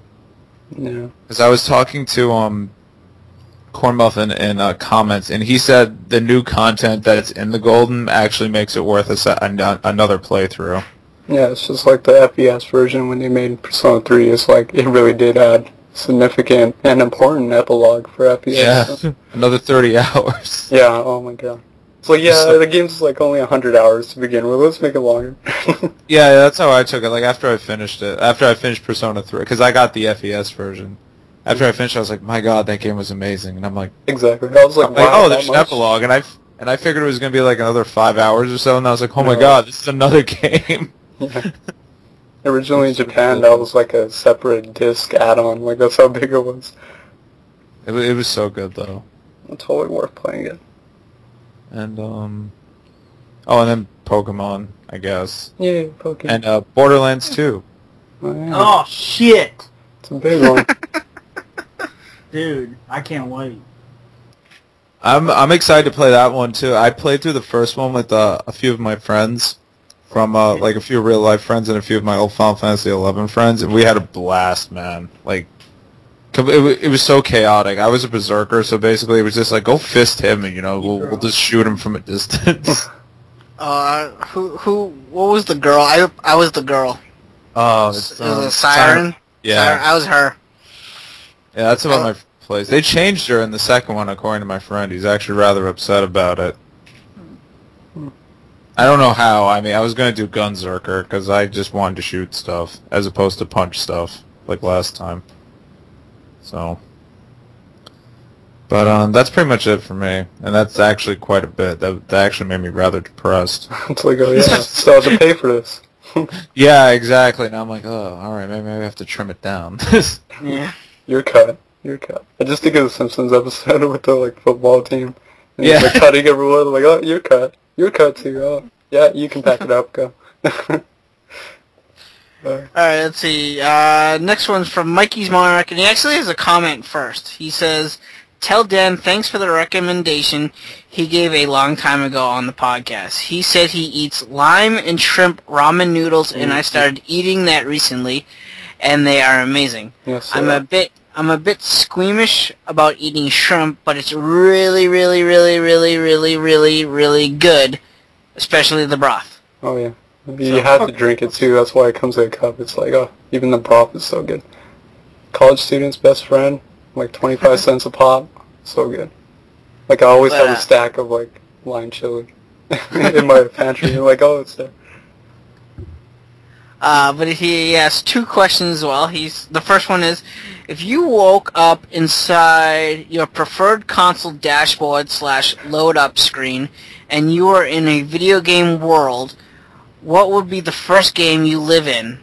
Skies of Arcadia, bitches. Journey, the land of sand. No, I can't. I live in Tales of Vesperia. I mean, come on. I live in Zophius. It's a gorgeous city. I'm going with Street Fighter. Either 2 or 4. 2 or 4. I'd have to say Kamurocho from Yakuza. Cool boys. Give massages, play taiko. Good stuff. Never be bored. Okay. His next question is, if you could have any superpower, what would it be and why? And then he also says, be original, suckers. Yeah, no, like, ooh, I want to fly, you know. No, fuck that. Let's be original. Fuck that, man. I've already said this before. I want super speed, and I want ice. No, shut up. Cop out. Fuck you. I want super speed and ice generation. Cop. Because those are the powers I had when I played City of Heroes. Oh man, I have no idea. I would want to make slow, overweight birds appear out of thin air. That's it. What the hell? It confuses the enemy. They're like, what the fuck is going on? I'm out of here. It's like, behold, I present to you the god pigeon. It's like, why can't it fly? Why is it overweight? You know what I just pictured? I just pictured you at like the Xavier's School of Gifted Youngsters, and you just did your power, and like Wolverine and Storm and Cyclops, I'd be looking at you, be like, "Are you fucking serious?" Like, hey, I beat you, didn't I? I beat you with confusion. They're all just like looking at you, like, "Get this kid out of here." Yeah, he's a new transfer student. He's not an X-Man. Yeah, he transferred. That'd be amazing. I could picture that. Oh god. So overweight birds, man. I don't know. For me, like, I've always had a thing of like maybe like when I played DC, I picked a guy with firearms, and I kind of like people in like RPGs and all that who use firearms and stuff like that. So I'd be able to be really amazing with firearms and weaponry like that. So I'd be like the gunsman with incredible gun skill. I think that'd be fun. What was that dude in Final Fantasy VII? Oh, Barrett? No, not that one. Tifa? No, I can't. Yeah. Tifa, Cloud, Eris, Red. Moogle? God damn it. Sephiroth? No, with the fucking gun. Moogle. Vincent? Okay. No, yes, Vincent, yeah. Lightning. It's a gunplay, technically. Laguna? So your superpower is to use guns? Yeah, basically. Be able to use firearms incredibly well. Like, my skills, like, superhuman. So that's Techno's as well? So no.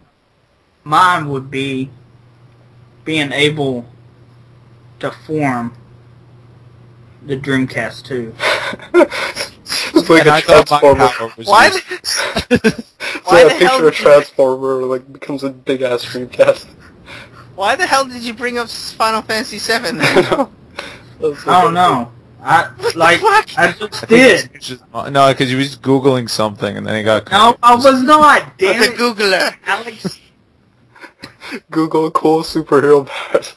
Yeah, no, he was looking at full superhero powers and then he saw a slow, overweight bird walk by his desk and he got confused. He was like, Dreamcast. Oh my god. God. It's amazing. Okay. I want the ability to summon like thousands of Moogles at once. Just tons of Moogles. Or just like use like have the power to just form Xboxes to throw at people. You know, if they piss me off. And then they explode whenever they hit. I wish I had the power of explosions everywhere. Just be like explosions. Be amazing. You guys are fucking weird. Pigeons. Yeah. Exploding pigeons. Sitting in the corner shoving Alka-Seltzer into a bunch of pigeons' mouths, chucking. Give it up a bunch of runs. Just anything you throw and it hits, it explodes. Like killer pigeons, like the kamikaze pigeons. They explode on God. Those in New York, no shit. They're scary. Alright, kamikaze pigeons. I'll be in line for that. Yeah, me too. So, oh my god. Alright, we ready for the next question? not yet. Alright, this one's from Jason Hayes, and he has, love the podcast, you guys. My question is, what is the highest amount of hours you put in any one game? Oh god. Shit. This one's easy. I played Mario Kart 7 for about 213 hours. But I think the most I've ever put in any game is City of Heroes, as I already mentioned before, because it's an MMO. And I played that for almost, like, half a year to, like, 9 months. Jeez. I've never done anything like that. Delicious. Yes. It would either be, for me, Phantasy Star Online or TF2. And I think I've had, like... It'd probably be PSO. Because I did, like, 400 hours. This is why I don't play MMOs. I don't feel like committing to that. Yeah, in my case, it's Final Fantasy 11. And at one point, it stops counting hours, and it just does days, and then it does months. And that's like, it gets more depressing, like, okay. Yeah, no, like, it was actually, like, a joke with, like, my circle of friends. It's like, what's your current playtime? It's like, you know I never want to look. And before I left, I played for, like, 5 years, 5.5 years, something like that. Before I left, I actually looked, and it was, like, I think the equivalent of, like, 11 months, 12 months. It was almost a year, I know that. And I was like, yep, I am now done. All right, sign out. Oh my god, I'm not that crazy. Like, I just, like, some of the longest ones I played are just, like, long RPGs. Like, the most recent would be Persona 3. I spent, like, 100 hours in that. And I think the longest is actually Star Ocean Till the End of Time on the PS2. Oh my god! Oh, I'm sorry, you finished it. No, it was actually really good. I don't know why people shit on that. I liked it. I like The Last Hope. I hate The Last Hope. See? You see? Nobody likes The Last Hope but me. It felt like the dumbed down version of Till the End of Time. Like, it was missing so much, and it was missing character. Well, Second Story is the best, in my opinion. I haven't played the PSP ones are good, yeah. Yeah, no. I played the, I want to actually get the repro card of the, one on Super Nintendo, the original Star Ocean. Yeah. Because I feel, you know, I'm curious, but, you know, I have the PSP version, I just haven't touched it yet. Yeah, I love Star Ocean Till the End of Time. It's amazing. But it's a long game to begin with, like, it's 70 hours to beat. But where to get you is, like, anyone who's played Star Ocean knows there's a lot of extra content. And there's an extra dungeon, and dear God, it's the most masochistic dungeon ever. It's called Maze of Tribulations. It's about 7 levels, and you have to be, like, level capped at about, I don't know, past level 100. Like, it actually goes past 100. I think the level cap's like 175. And you do need to be, like, at, like, level 150 to beat some of these bosses. It's absurd. So I spent a lot of time level grinding. I still haven't beat the dungeon to this date. Never beat it. I got stuck. I think I got stuck on floor 4 because I was confused. Like, there's this door you had to open, and it's like a dark area, and there's this door that you need to progress to, but for some reason, it gives you some fucking riddle. I'm like, oh, great, riddle. And it's like, you need to do this in order to open it. I'm like, I don't get it. But there's a lot of hard bosses. Like, there's Valkyrie profile bosses in there, of course, and they just rape you royally. You did better than I did. I got to, like, the 2nd floor, and I said, screw this. I just kept going and going. I think I spent, a total of that was probably like 125 hours. Enjoyed it. Well worth it. Loved it. Good stuff. Alright, we got one more question, and this is from Tempest, and this one's kind of weird. He asked, which video game character has your favorite hair? Oh, easy. Easy. Yuri. Okay. Yuri. A long, luscious, dark hair. Can't go wrong with that. I like how you use the word luscious, and that sounds... It's luscious.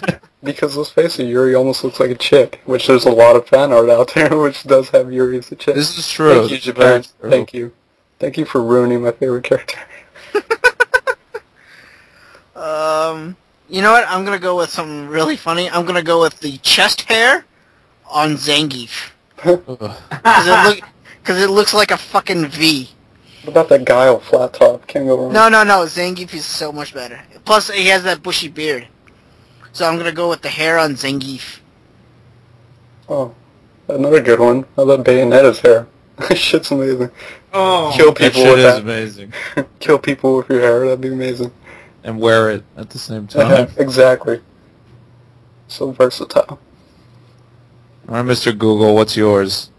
Oh. Best hair. I'm just picturing what he Google. I don't know. I think I know. From Crazy Taxi. I don't know, I'm trying to remember. It's been a while. Green hair. Oh yeah, he's the one with the green hair. Yeah. I thought you were gonna pick like Goku from Dragon Ball or something. That's what I thought he was gonna pick too, actually. Shit's crazy. Because when he goes Super Saiyan, it turns yellow and shit. I think in my case it would be the blue-haired kid from Persona 3. Yeah, I like his hair. Pretty jealous of that. I like Pac-Man's hair. I like Pac-Man's hair. Alright, so that's all our questions. Yay. Keep them coming. Hey. Or else Techno's gonna get mad and throw Xboxes at you. Yeah. And he's gonna Google that shit. Alex is gonna summon kamikaze pigeons at you. Slow, overweight kamikaze pigeons. Even better. So it's like you have plenty of time to dodge it before they actually come. But you're so confused. You're like, I guess I don't think it'll hurt. Just pigeons. Games we've been playing recently. No. Alright, go for it. I'm gonna let our guest go first. Alex, what have you been playing recently? Well, I just finished Yakuza 4, which was absolutely, that's the only reason why I'm talking about it so much, which is absolutely amazing. It's a fantastic game. But honestly, I think it took me about 45 hours, about 20 of which I spent in the batting cages. And So, what about the massage parlors? honestly, I suck at that game. I tried playing it in front of the girlfriend. She's like, what the hell is going on the screen? I'm like, I have no idea. I'm just hitting buttons and, oh, look, I'm a baby. It's like, Yeah. It's like, what happened? It's amazing. I love that. And Sad Dragon. Does they call you like Sad Dragon or something like that? I'm Pitiful Dragon or Pitiful Mantis or something. I have no idea. And the karaoke, that's my favorite minigame, just for like the music video bits when you go on a date, or like particularly one Kiryu sings where he does like a whole Mick Jagger thing. Not a Mick Jagger thing, he's doing like a whole Aerosmith thing. He's like spinning the mic around on the stick. And there's like pyro going around him. It makes absolutely no sense. But finished that. That game was really, really enjoyable. Persona 4 Arena. Okay. I had to. I've already gone through the arcade mode 5 times. No, I've done it more than that. I've done with different characters though, and on the story side, I finished Chie's. I just haven't gotten around to anybody else. I did a lot of story. Yeah. You know what it is though? Like it's a visual novel. It's a Japanese. Yeah, it really is a visual novel, and I have to like when I play fighters, I have to play standing up, otherwise because I can't sit down and play. Really, it's interesting. Yeah, you know it's weird. Like I have a stick, and I rarely use it because I have to play standing up, and I don't have anything that reaches my waist, like a chair or anything. So I'm stuck with the gamepad. But like the way I hold it like an arcade stick, because like for the actual input buttons, I'm using my first 2 fingers. Yeah. So, but other than that, like that game is outstanding. Like they did everything right. The only thing I do wish was they put in the blue-haired kid, maybe his DLC down the road. We all know why. And I think like a really cool addition would be Vincent from Catherine. I thought that, like, I mean, it's their fighter, but I think that'd be amazing. It would be absolutely hysterical, and just have like throw. He like summons blocks and stuff like on the enemy. It's like amazing. And then he shouts some of his catchphrases like, "I'm gonna climb the shit out of you." Catherine's his persona. Yeah. Summon Catherine with a K. Played a lot of that. I'm gonna do the story. I think I'm gonna do the story mode with everybody because that's how it's actually really interesting. It starts to get more interesting later on once you start to unlock some other characters. Particularly the Persona 3 characters actually had some really interesting beginnings, and there's a few, you know, kind of out there endings and stuff like that. It's really unique. Yeah, I was gonna do I don't remember who I unlocked next. I unlocked but I think I unlocked Teddy. Probably. Maybe. I think. Yeah. But Chia's I thought was really fun. Like just the back and forth and the fact that did you do the like I remember Chia. Like you get to a point where you get to choose a chase after the I did both. Yeah, I did both. I did both. I wanted to meet. That's the one I went with first, and then I was just like, this is absolutely ridiculous. And that's exactly why I had to pick him. Like, this is amazing. But they did a good job with it. I mean, like the key parts, they're voice acted. And I like how they tossed in like a few anime cutscenes, like, you know, for the more critical parts. I thought that was really cool as well. Like, they definitely took their time with it. It's fan service. A lot of people are bashing the story mode, saying, like, oh my god, so much dialogue, so boring. I think that's more the people who are, like, fighting game fans and, like, probably haven't played a Persona game. Yeah, like, I've beaten 2 of the stories all the way through. No, 3 of the stories all the way through. I started and completed halfway, like, 3 of them. I've beaten New's story, I've beaten Mitsuri's story, I've beaten Labrys' story, and I beat Elizabeth's story. And they're all really interesting, but people are bashing it because the intros start different, but then like you get to the midpoint and it's kind of like the same thing for each character, and it kind of goes to the same point, but it actually gets interesting once you actually play it all the way through. Have you done like any of the BlazBlue story modes? Because it's kind of similar to that, like, you know, like the whole text adventure, and then randomly there's a fight, and then, you know, there's the verging path. So I kind of expected that. So for me, I'm like, this is awesome. Yeah, because it's Persona, and it actually kind of adds a lot more to the story. Yeah, I do like how this game is kind of an epilogue. Yeah. Kinda. But I just like how they intertwine both of like Persona 3 and 4, like they're constantly acknowledging each other, and it's just really cool. It's like, I don't know, they're doing something with that, I can tell. Yeah, well, like I said, they definitely took their time with it. And I think, you know, it may have the fan service thing going on, but it is a competent fighting game. It's not just thrown together. So. That's the amazing part of it.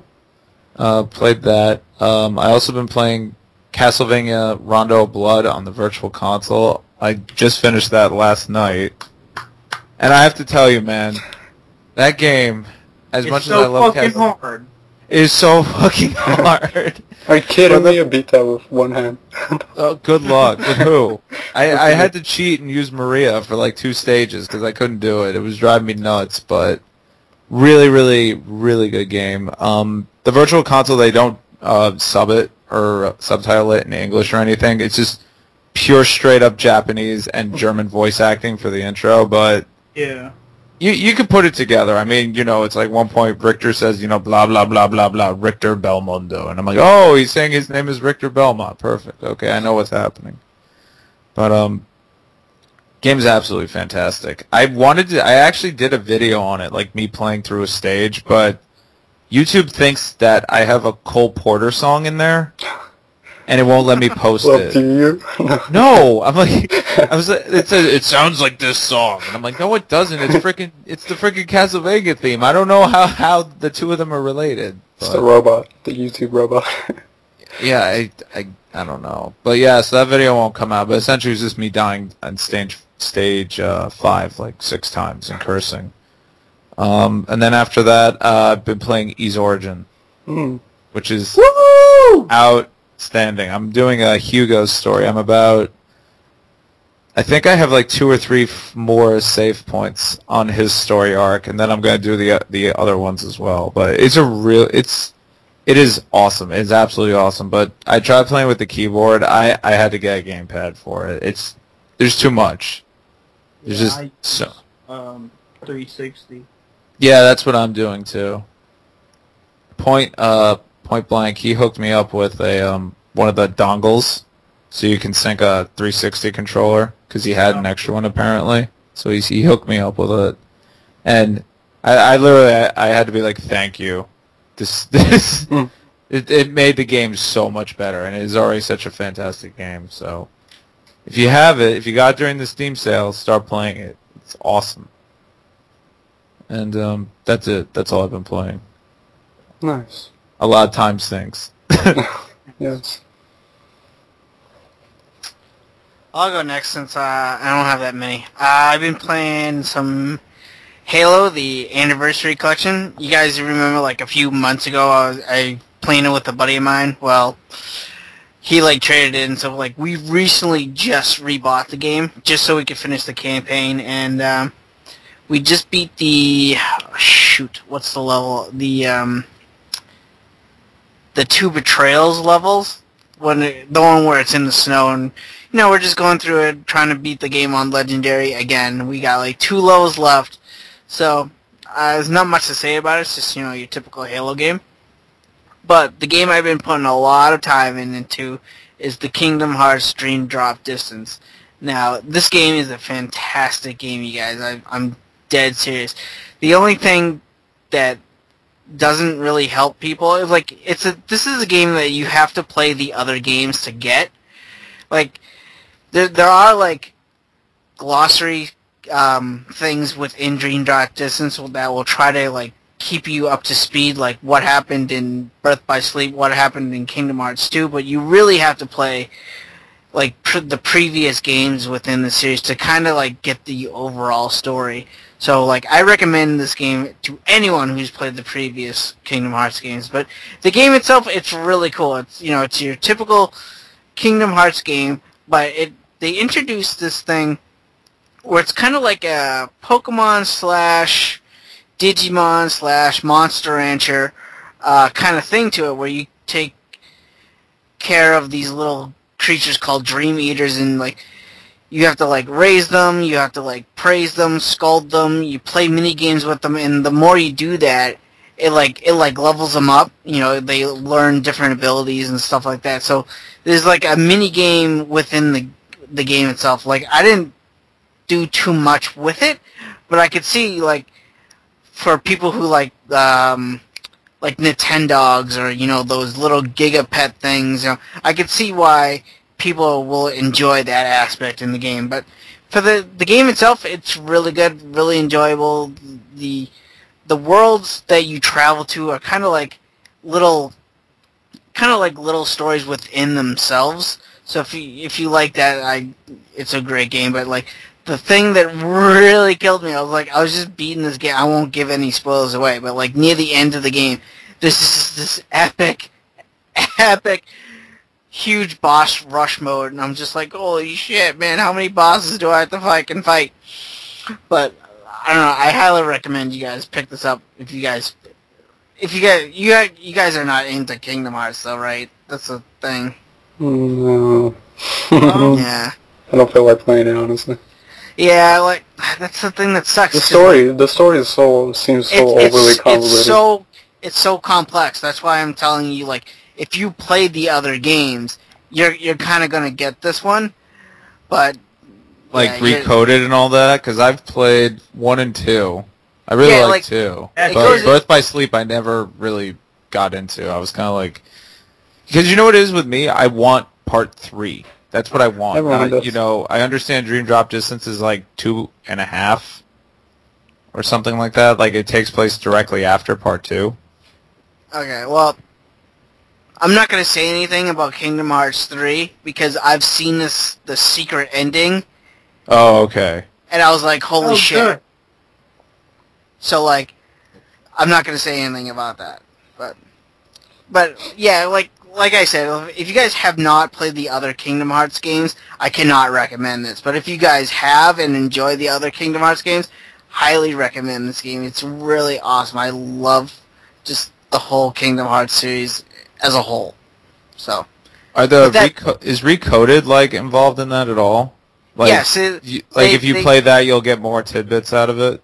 Yeah, like I said, like here's how, like, they reference the older games. Say, like, there was this one scene where, like, Jiminy Cricket mentioned like data within like a computer book. Well, there you go. There's the recoded that you're talking about. Oh, okay, gotcha. And like as soon as he mentions that, this little kind of like icon will pop up. It says you have unlocked this glossary, and then you can like after the little cutscene it says, would you like to read this? And you can either click yes or no. If you click yes, then it'll say Kingdom Hearts Recoded, and it'll tell you exactly what Jiminy Cricket was talking about. Oh, that's kind of cool, though. Yeah, so if you have not played the other games within the Kingdom Hearts series, it tries its hardest to bring you up to speed of what they're talking about in Dream Drop Distance. Gotcha. So, but it really helps if you play the other games. So. Yeah, I'm actually looking to one day replay Chain of Memories on the GBA. I actually like that game. It's sad as hell, though. That's the only one I didn't play, because I couldn't really get into the whole card aspect to it. But, like, I've watched all the cutscenes on YouTube, just so I could get the story, but... Yeah, that's the only one I haven't played yet. But, it's a great game. Like I said, I recommend it for people who play the games in the series. So, but that's it. Dream Eater thing reminds me of Chow. From Yeah, that's exactly what it was. You take care of these little pet things that battle with you, and like to power them up, like I said, you either gotta like you can take your stylus and kind of like scratch them, or like you're technically like petting them, and the more attention you give them, the more they're gonna level up. So that's why I reference like Nintendogs. The more you pay attention to your dogs, the better they're gonna like you. So if I've only played 1 and 2, will I like this one? Yeah. Okay. I think you will. The only thing you're probably gonna get confused about is maybe some of the villains. Because some of the villains are back from Birth by Sleep. Okay. But like I said, they reference the older games. Yeah, it's so complex. The whole freaking storyline of Kingdom Hearts is so complex. But yeah. Whatever happened to Winnie the Pooh is stuck in a tree? Help that fat ass out. That's all I want. Dude. I want to. Just keep it simple. There's one thing about Dream Drop Distance I absolutely fucking love. There's no Hercules level. Oh, thank God. Why not? Bullshit. No, dude, the Hercules... that shit. You got it was cool the first time, but the second time, and the third time, and the fifth time, it was painful. Oh, I've gotten so tired of the Hercules stages in Kingdom Hearts games. Oh my god, I'm so glad it wasn't in this one. But yeah, that's it. That's all the games I've been playing, so. Nice. Well, I'll go. I've been playing quite a bit. Like Alex, I've been obsessed with Persona 4 Arena. Yes. I don't remember the last time I played so, but I think I played this fighting game more than I played any fighting game in the past couple of years. And I've only had it for 2-3 days now. 2 days. I guess 2 days. Shit. Yeah. So I've been addicted with the story mode recently. I've been, like I said, I've beaten Yu's story. I've beaten Labra's story, which, by the way, you have to beat Labra's story so you can unlock the progress. You know what I mean by that, but yeah, you have to beat Labra's story. Elizabeth had an interesting story. Wow, that was something. And I started up Chie, so I'm at the kind of halfway point for Chie. What else did I beat the series. I started Aegis' story. It's really interesting. I know people are really bashing the story, and the first thing I think of is these people probably haven't played Persona. It's more for fan service. The RPG fans will love that.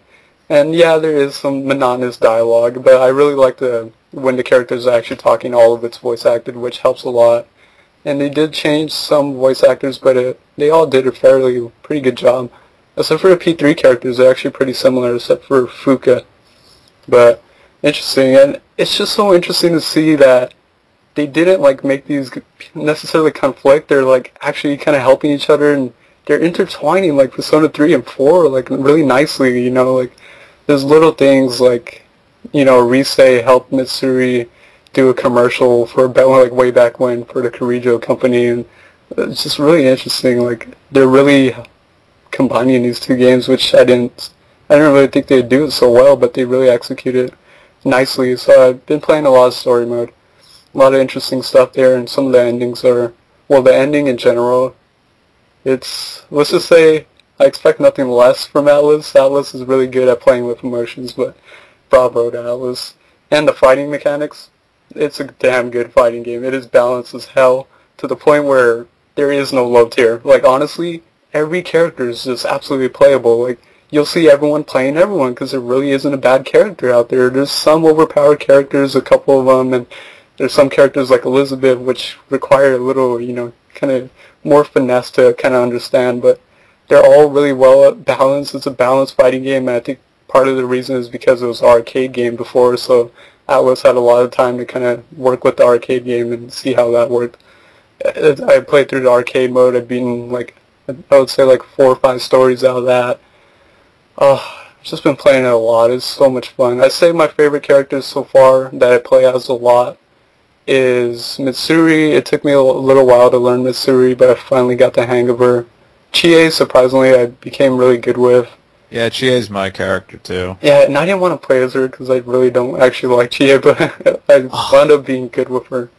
I like Yosuke too. Oh, I don't like him. As like a confusing character, like to mess around with you. He's a lot of fun. Yeah. I'm the P3 guy, so like I'm playing as all the... I tried right away to, you know, all the P3 characters, and Akihiko, he's interesting, but he's tough to get a hang of because he's a brawler. Yeah. He's a brawler, and he doesn't really have a projectile, so really all you have to do against Akihiko is kind of zone him out, and anyone who has a projectile, and I think one of his worst matches is against Aegis. Like, oh my god, every time I have to fight Aegis, well, Akihiko is horrible because she has like bullets, and I cannot get in on her, and like for Akihiko you have to really get in on him, but if you can, he's a punishing combo, like just a combo character. He's got some punishing combos. Just a lot of fun. Who else am I good with? The Japanese tend to like you a lot. Yeah, I would say I played like 5 or 6 matches against some Japanese players. I think I only won like 1, but they're like PSR levels like 40, 50. Yeah, I'm not there. But yeah, I would say if you're like not a fighting game like aficionado in any way, shape, or form, Yu is probably a good character to start with because he's kind of like the, you know, average character of the group. Like he's the basic character. He's got a little bit of everything, and he's just a good starting character. If you're kind of intimidated, you're like, I don't know who to pick. Like, he's a good beginner character, but he's still good. Like to the point where, you know, Japanese people could be still punishing with him. But it's just such a fun game. Did you get on PS3 or 360? PS3, because I heard about the lag issues, and the other reason I was like, it doesn't feel right to play a Persona game on a non-PlayStation. Yeah, I was going to say. We should play each other sometime and have some fun. Yeah, I actually haven't tried out the online because I've just been so obsessed with the story. I have an outstanding challenge from Megaten Coda, but we're never online at the same time. Who do you normally play as? Like, is that Chie like your go-to character? Chie, and then yesterday I was actually trying to hose the trophy for sitting in training for 30 minutes. I did that today. It didn't go. I didn't get it. Dude, don't know why. You just have to like pause it. Like leave it pause, like start it up, leave it I was pause, in there like an hour with Teddy, and I actually got really good with him. It was really funny. I'm like, this is so stupid. Oh my god, Teddy's an interesting character. Just like a lot of fan service, like looking at the gallery, all the artwork, and oh my god, like the music. Oh. Like, I could listen to music on a regular basis anyway, so it's like, why, if I want to listen to music, I might as well play a fighting game at the same time, too. It's like, it's a cool game, too, because it's really bringing together, like, 2 cultures. It's bringing together the fighting game community who wants, like, a really balanced, like, fighter, and it's overly chaotic, you know, it's not like Street Fighter, nothing like it. Arc System Works fighters are completely different to where they're a point, like, they're more frantic, fast-paced, and very combo-heavy, but still worth it. Like, the fighting game community is eating it up alive. I was watching, you know, pro players like Combo Fiend playing Persona 4 Arena. It's just really cool. But then it's, you know, bringing together the RPG culture. Normally probably wouldn't play a fighting game like, you know, this much, but it's plenty of fan service there for the RPG fans. So it just brings together these cultures. I mean, look at me. I don't play fighting games. I'm not the biggest fighting game person, and I'm obsessed. Like, you know how some people play Street Fighter 4 like on a weekly, you know, daily basis sometimes? this will be my game. Like, this is my fighter. Like, I'll play this almost on a weekly basis if I have people to play with. Just so much fun. See, and I think, like, as opposed to, like, Street Fighter Cross Tekken, which had those, you know, auto combo things to, like, ease people into it, Persona has that, but it doesn't feel cheap. No, because it actually starts to do less damage the more you get exactly. into It scales down. It's like, oh my god, so bad. But if you do a custom combo in the middle of that, It's you successful. see the damage spike like crazy. Like when the numbers go from red to yellow, Yeah. it goes through the roof. It's incredibly balanced. I mean, even with Aegis, I was playing as Aegis, and she can shoot projectiles, and she can almost spam it, but, you know, like, if they didn't have a feature, like, she actually has ammo, and ammo's a good way of, like, actually balancing her to the point where she can't spam. Eventually, she'll run out of ammo, and then she can't really use her shooting mechanics. She overheats. Yeah, or if you go into Orgia mode. It's just really interesting, like. And Elizabeth is, like, you would think she's, like, overpowered as hell, but she has no health, like, at all. Like, I took, like, a dragon kick from Chie once, and it did, like, half my health bar. And I'm like, what the hell? But, like, that's because Elizabeth is capable of healing. She has all the element types, like Garu, Agi, and she has one of the best personas. My favorite persona, Thanatos, but she's cool. She has Mamudan and Hama too, which Yeah. I thought was fun. Like, because I had to do it in the challenge mode. I was like, I wonder how this works. And all of a sudden, you just dropped dead, and I was like, oh, that's awesome. Auto-killing fighters, you gotta love it. But it takes a while. Like, even that balance, like, for it to work, it has to, like, they have to be in that region, and you have to wait, like, 5-6 seconds for it to take effect. Yeah. It's just so cool. It's such a balanced fighter. Good job, Alice. And I hope it sold well. I'm not sure if it sold well. I know it did incredible in Japan, which is good to hear. But yeah, loving that. I'll be playing that for a couple weeks to come. Love it. And I guess kind of to pump myself up for Persona 4 Arena, I just played a little bit of Arc System Fighters. I played like Guilty Gear, Assassin Core on the Xbox, the original Xbox One, which is fun. Played Arcana Heart 3, which I do like. It's kind of weird, but that's an interesting one. Almost like Persona 2, because they have like arcanas that they have to use. And I just did this past weekend. I actually signed up for PlayStation Plus for the first time. And I just kind of wanted to try it out. Like, I just wanted to try it out. I heard so much about it. I only did the 3 months, because I just wanted to see what all the fuss was about. And it's an interesting service. Like, I could see myself using it. Not to play the full games, because, for one, I want to own physical copy, and the other reason they're big file downloads, but mainly for all the arcade games they offer. Like, I played some interesting ones, and I don't think I'm going to renew PlayStation Plus. Like, I already canceled it to the point where it won't automatically renew, so just trying it out. But I actually started playing some games. I played the Pac-Man Championship Edition DX version. Yes. That game is addictive. It's amazing, yeah, because I never played this version. I have the original one, like the Pac-Man Championship Edition on my 360. I have the full game of that, and I love that. Like, I completed it all the way, but started playing this, and I was addicted. Like, I was playing it for hours when I got in. Unlocked a shit ton of trophies already. It was just so much fun, so chaotic, you know. Oh, what a good game. And I played another game I downloaded for PlayStation Plus. Interesting platformer. I saw some people play it before, and I was kind of interested. It's called Sideways New York, and it's a platformer based around graffiti, and like it takes place in New York, and you're basically like a graffiti character on the wall, and all the platforming is done with like graffiti and like what's actually on the wall. So like graffiti that's on the wall is actually like a platform to jump on, and like items that are like in the front view like will stop you and all that. It's really interesting, and you like manipulate, you know, like kind of different angle perspectives and all that. It's just a really interesting platformer. It's got some beat 'em up mechanics in there too, so just really interesting. If you have PS Plus and want to play like an interesting platformer, that's definitely worth checking out. Sidewalk Graffiti, you said? Sideways New York. Oh, Sideways New York.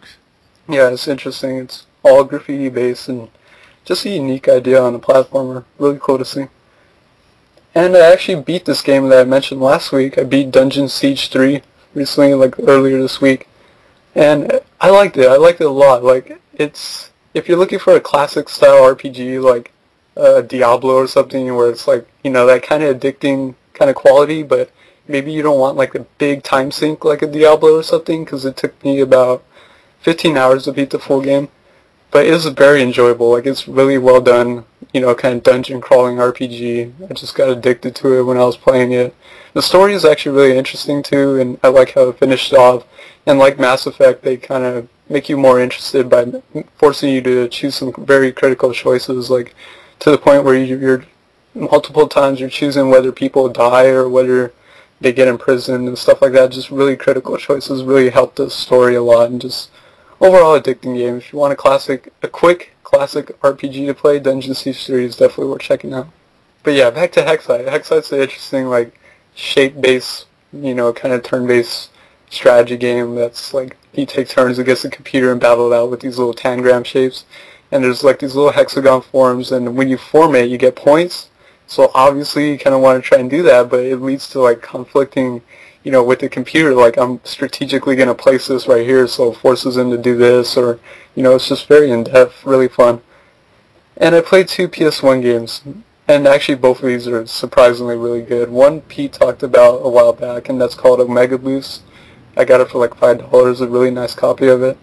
And it's like a, kind of Space Harrier meets like Panzer Dragoon or something, but you're like a mech, and like you fly around these environments, and there's like multiple boss fights in each stage and all that. Really gorgeous game too for the PlayStation 1. There's like this really awesome zone, I think it's Zone 4, where it's like a sand world, but it's completely pitch black and it's raining, and there's like a lightning storm going on too, so like the only way you can possibly see is when the lightning strikes, like actually, and it kind of briefly lights up the area. Just fantastic like use of particle effects and lighting effects in that game. Definitely one of the best looking PS1 games like ever. Like, it's just stunning. And it's made by Polyphony, and that's kind of why it looks so good. That's the Gran Turismo team. Everyone knows Gran Turismo was very ahead of its time back in the day when it came out. I'm still waiting for my copy of Omega Boost to come in the mail. I ordered it like a week ago. Yeah, it's definitely I'm looking forward to it a lot. It gets harder though later on. It gets pretty challenging, but just stunning game. This game caught me off guard. I looked up this game, and surprisingly no one talks about it. I'm actually going to do a review on it eventually, but because I love it that much. No one talks about it. It's like really is a hidden gem, and it's a platformer on the PS1, and if I showed you footage of it, you'd think it was like on the Sega Saturn or something. It's one of those, the PS1 was doing like 3D and all that, but it wasn't known for like the colorful sprite work and 2D, side-scrolling platformers. This is a 2D side-scrolling platformer published by Hudson, made by a company called Artoon. And if Artoon sounds familiar, that's actually an ex-Sega company. They disbanded like a small part of it, and they made Artoon. And the guy who made this is actually one of the main producers for Sonic the Hedgehog. It is a damn good platformer. It's so cutesy and so addicting, so well done. It's called Pinob. P-I-N-O-B. You play as a bee, like this robotic bee. And you go around these environments, like in this world, and you collect flowers because, bees pollinate flowers.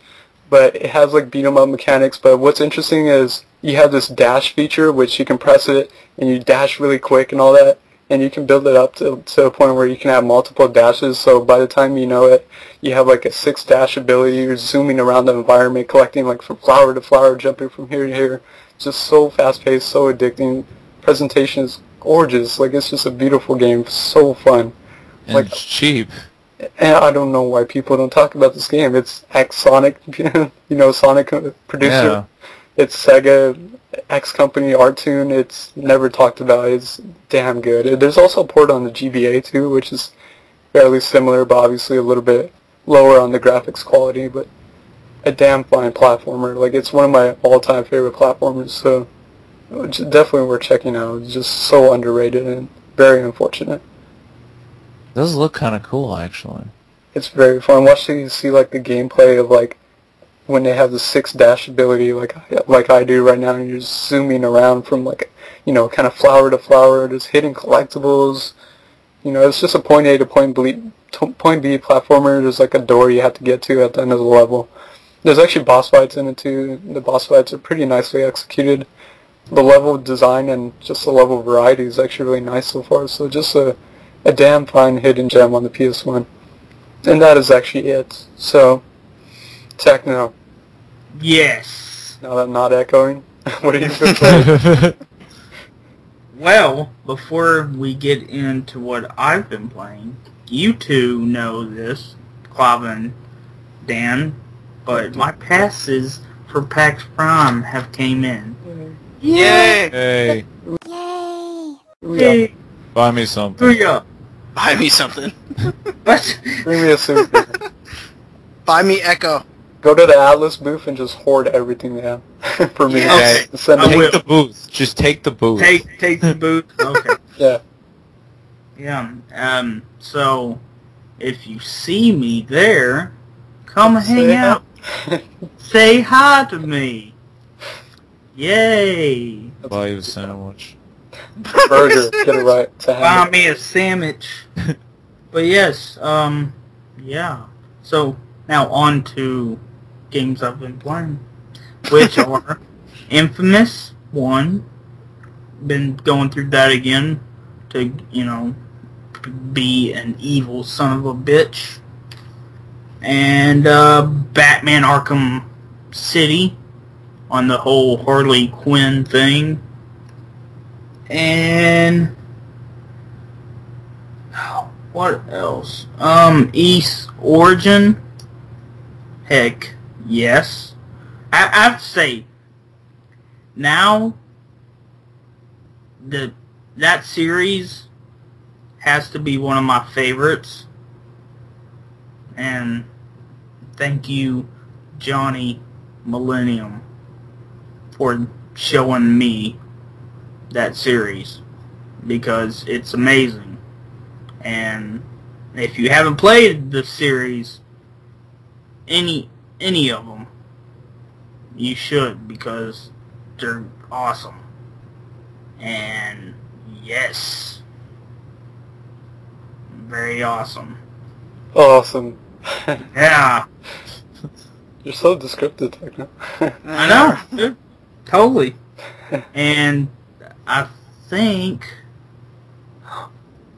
that might be it. Oh my god.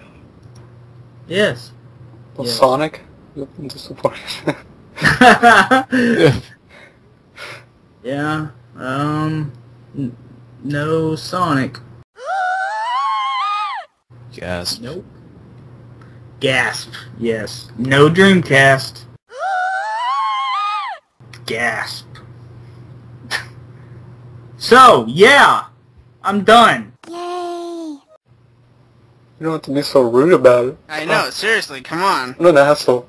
I'm I know. offended. Buy me a sandwich. Yeah, buy me a fucking sandwich. Go raid the Atlas booth for me now. Like, it's not even Take set up your to do it. sandwiches. buy me a tuna sandwich and make sure it's dolphin safe. Make sure it's dolphin meat. Dolphin free tuna. Yeah, I'll have the Echo burger. Yeah, the Echo burger. Good stuff. Did you win that stupid ass game? Echo? No, I told you the auction is 2 days, man. I got a 2 days from now, I'll let you know. Yeah, and I'm gonna outbid him with 550. 2 days from now, he's gonna be like, I don't know why I bought this. I was like, what a waste of money. If I win it, I want to do like a first impression. Like, I'll play for like maybe 20 minutes and shit. Do it. Do it. I'll be like, I have no idea what I'm doing. Dolphins in space. No. But, Yeah. alright, well, we'd like to thank Alex for being on Yes. the podcast. Oh, Thank thank you you. for having me, guys. It was fun. No problem. I mean, I've It been was listening fun. since episode 1, and I don't always ask a question because, I'll be honest, I gotta think of my own questions. Yeah, That's true. You just spam us with every like nerd question that you ask for that week. What, just post a link to the, Yeah. to the video in the This is comments the and say, question. answer this. I may do that. Don't be surprised. I wouldn't mind But why don't you tell everyone where they can find you again? Alright, I'm on YouTube. You It's a good know, place. youtube.com/users, I don't know what it is. Username is ReturntoMotherBase, all one word. I prefer to go by Alex. I just wanted a cool name. And that's pretty much it. I do questions, I do pickups, and I do all that stuff, and I make a fool of myself and talk too much in front of a camera. it. Sounds Nice. good. I think we all Your do base that. sir belong to us. Hmm? Yeah. What'd you say, sir? What? You cracking wise? Techno. He's Googling what I meant when I said cracking wise. The Google I'm app. done. He's Googling Google. He's like, I've had it. I'm done. Alright, well that's episode 48. Yeah. So. Woo. Yeah. Kamikaze pigeons. Ooh-yah. After 49, we'll be at 50, and then... The 51. The 52. 52. The 54. And then at 65 you can retire. Well, I'm very glad that we can count. Yeah. Yay! Oh, God. Alright, well everyone say bye. So. Bye. Bye, guys. Bye. Bye. Bye. The Googler. What happens if I What Google Google? What if he doesn't Google anymore? Well, what are you going to use? Yahoo? You won't Yeah. Yahoo search? Screw won't that. find anything. Ask.com.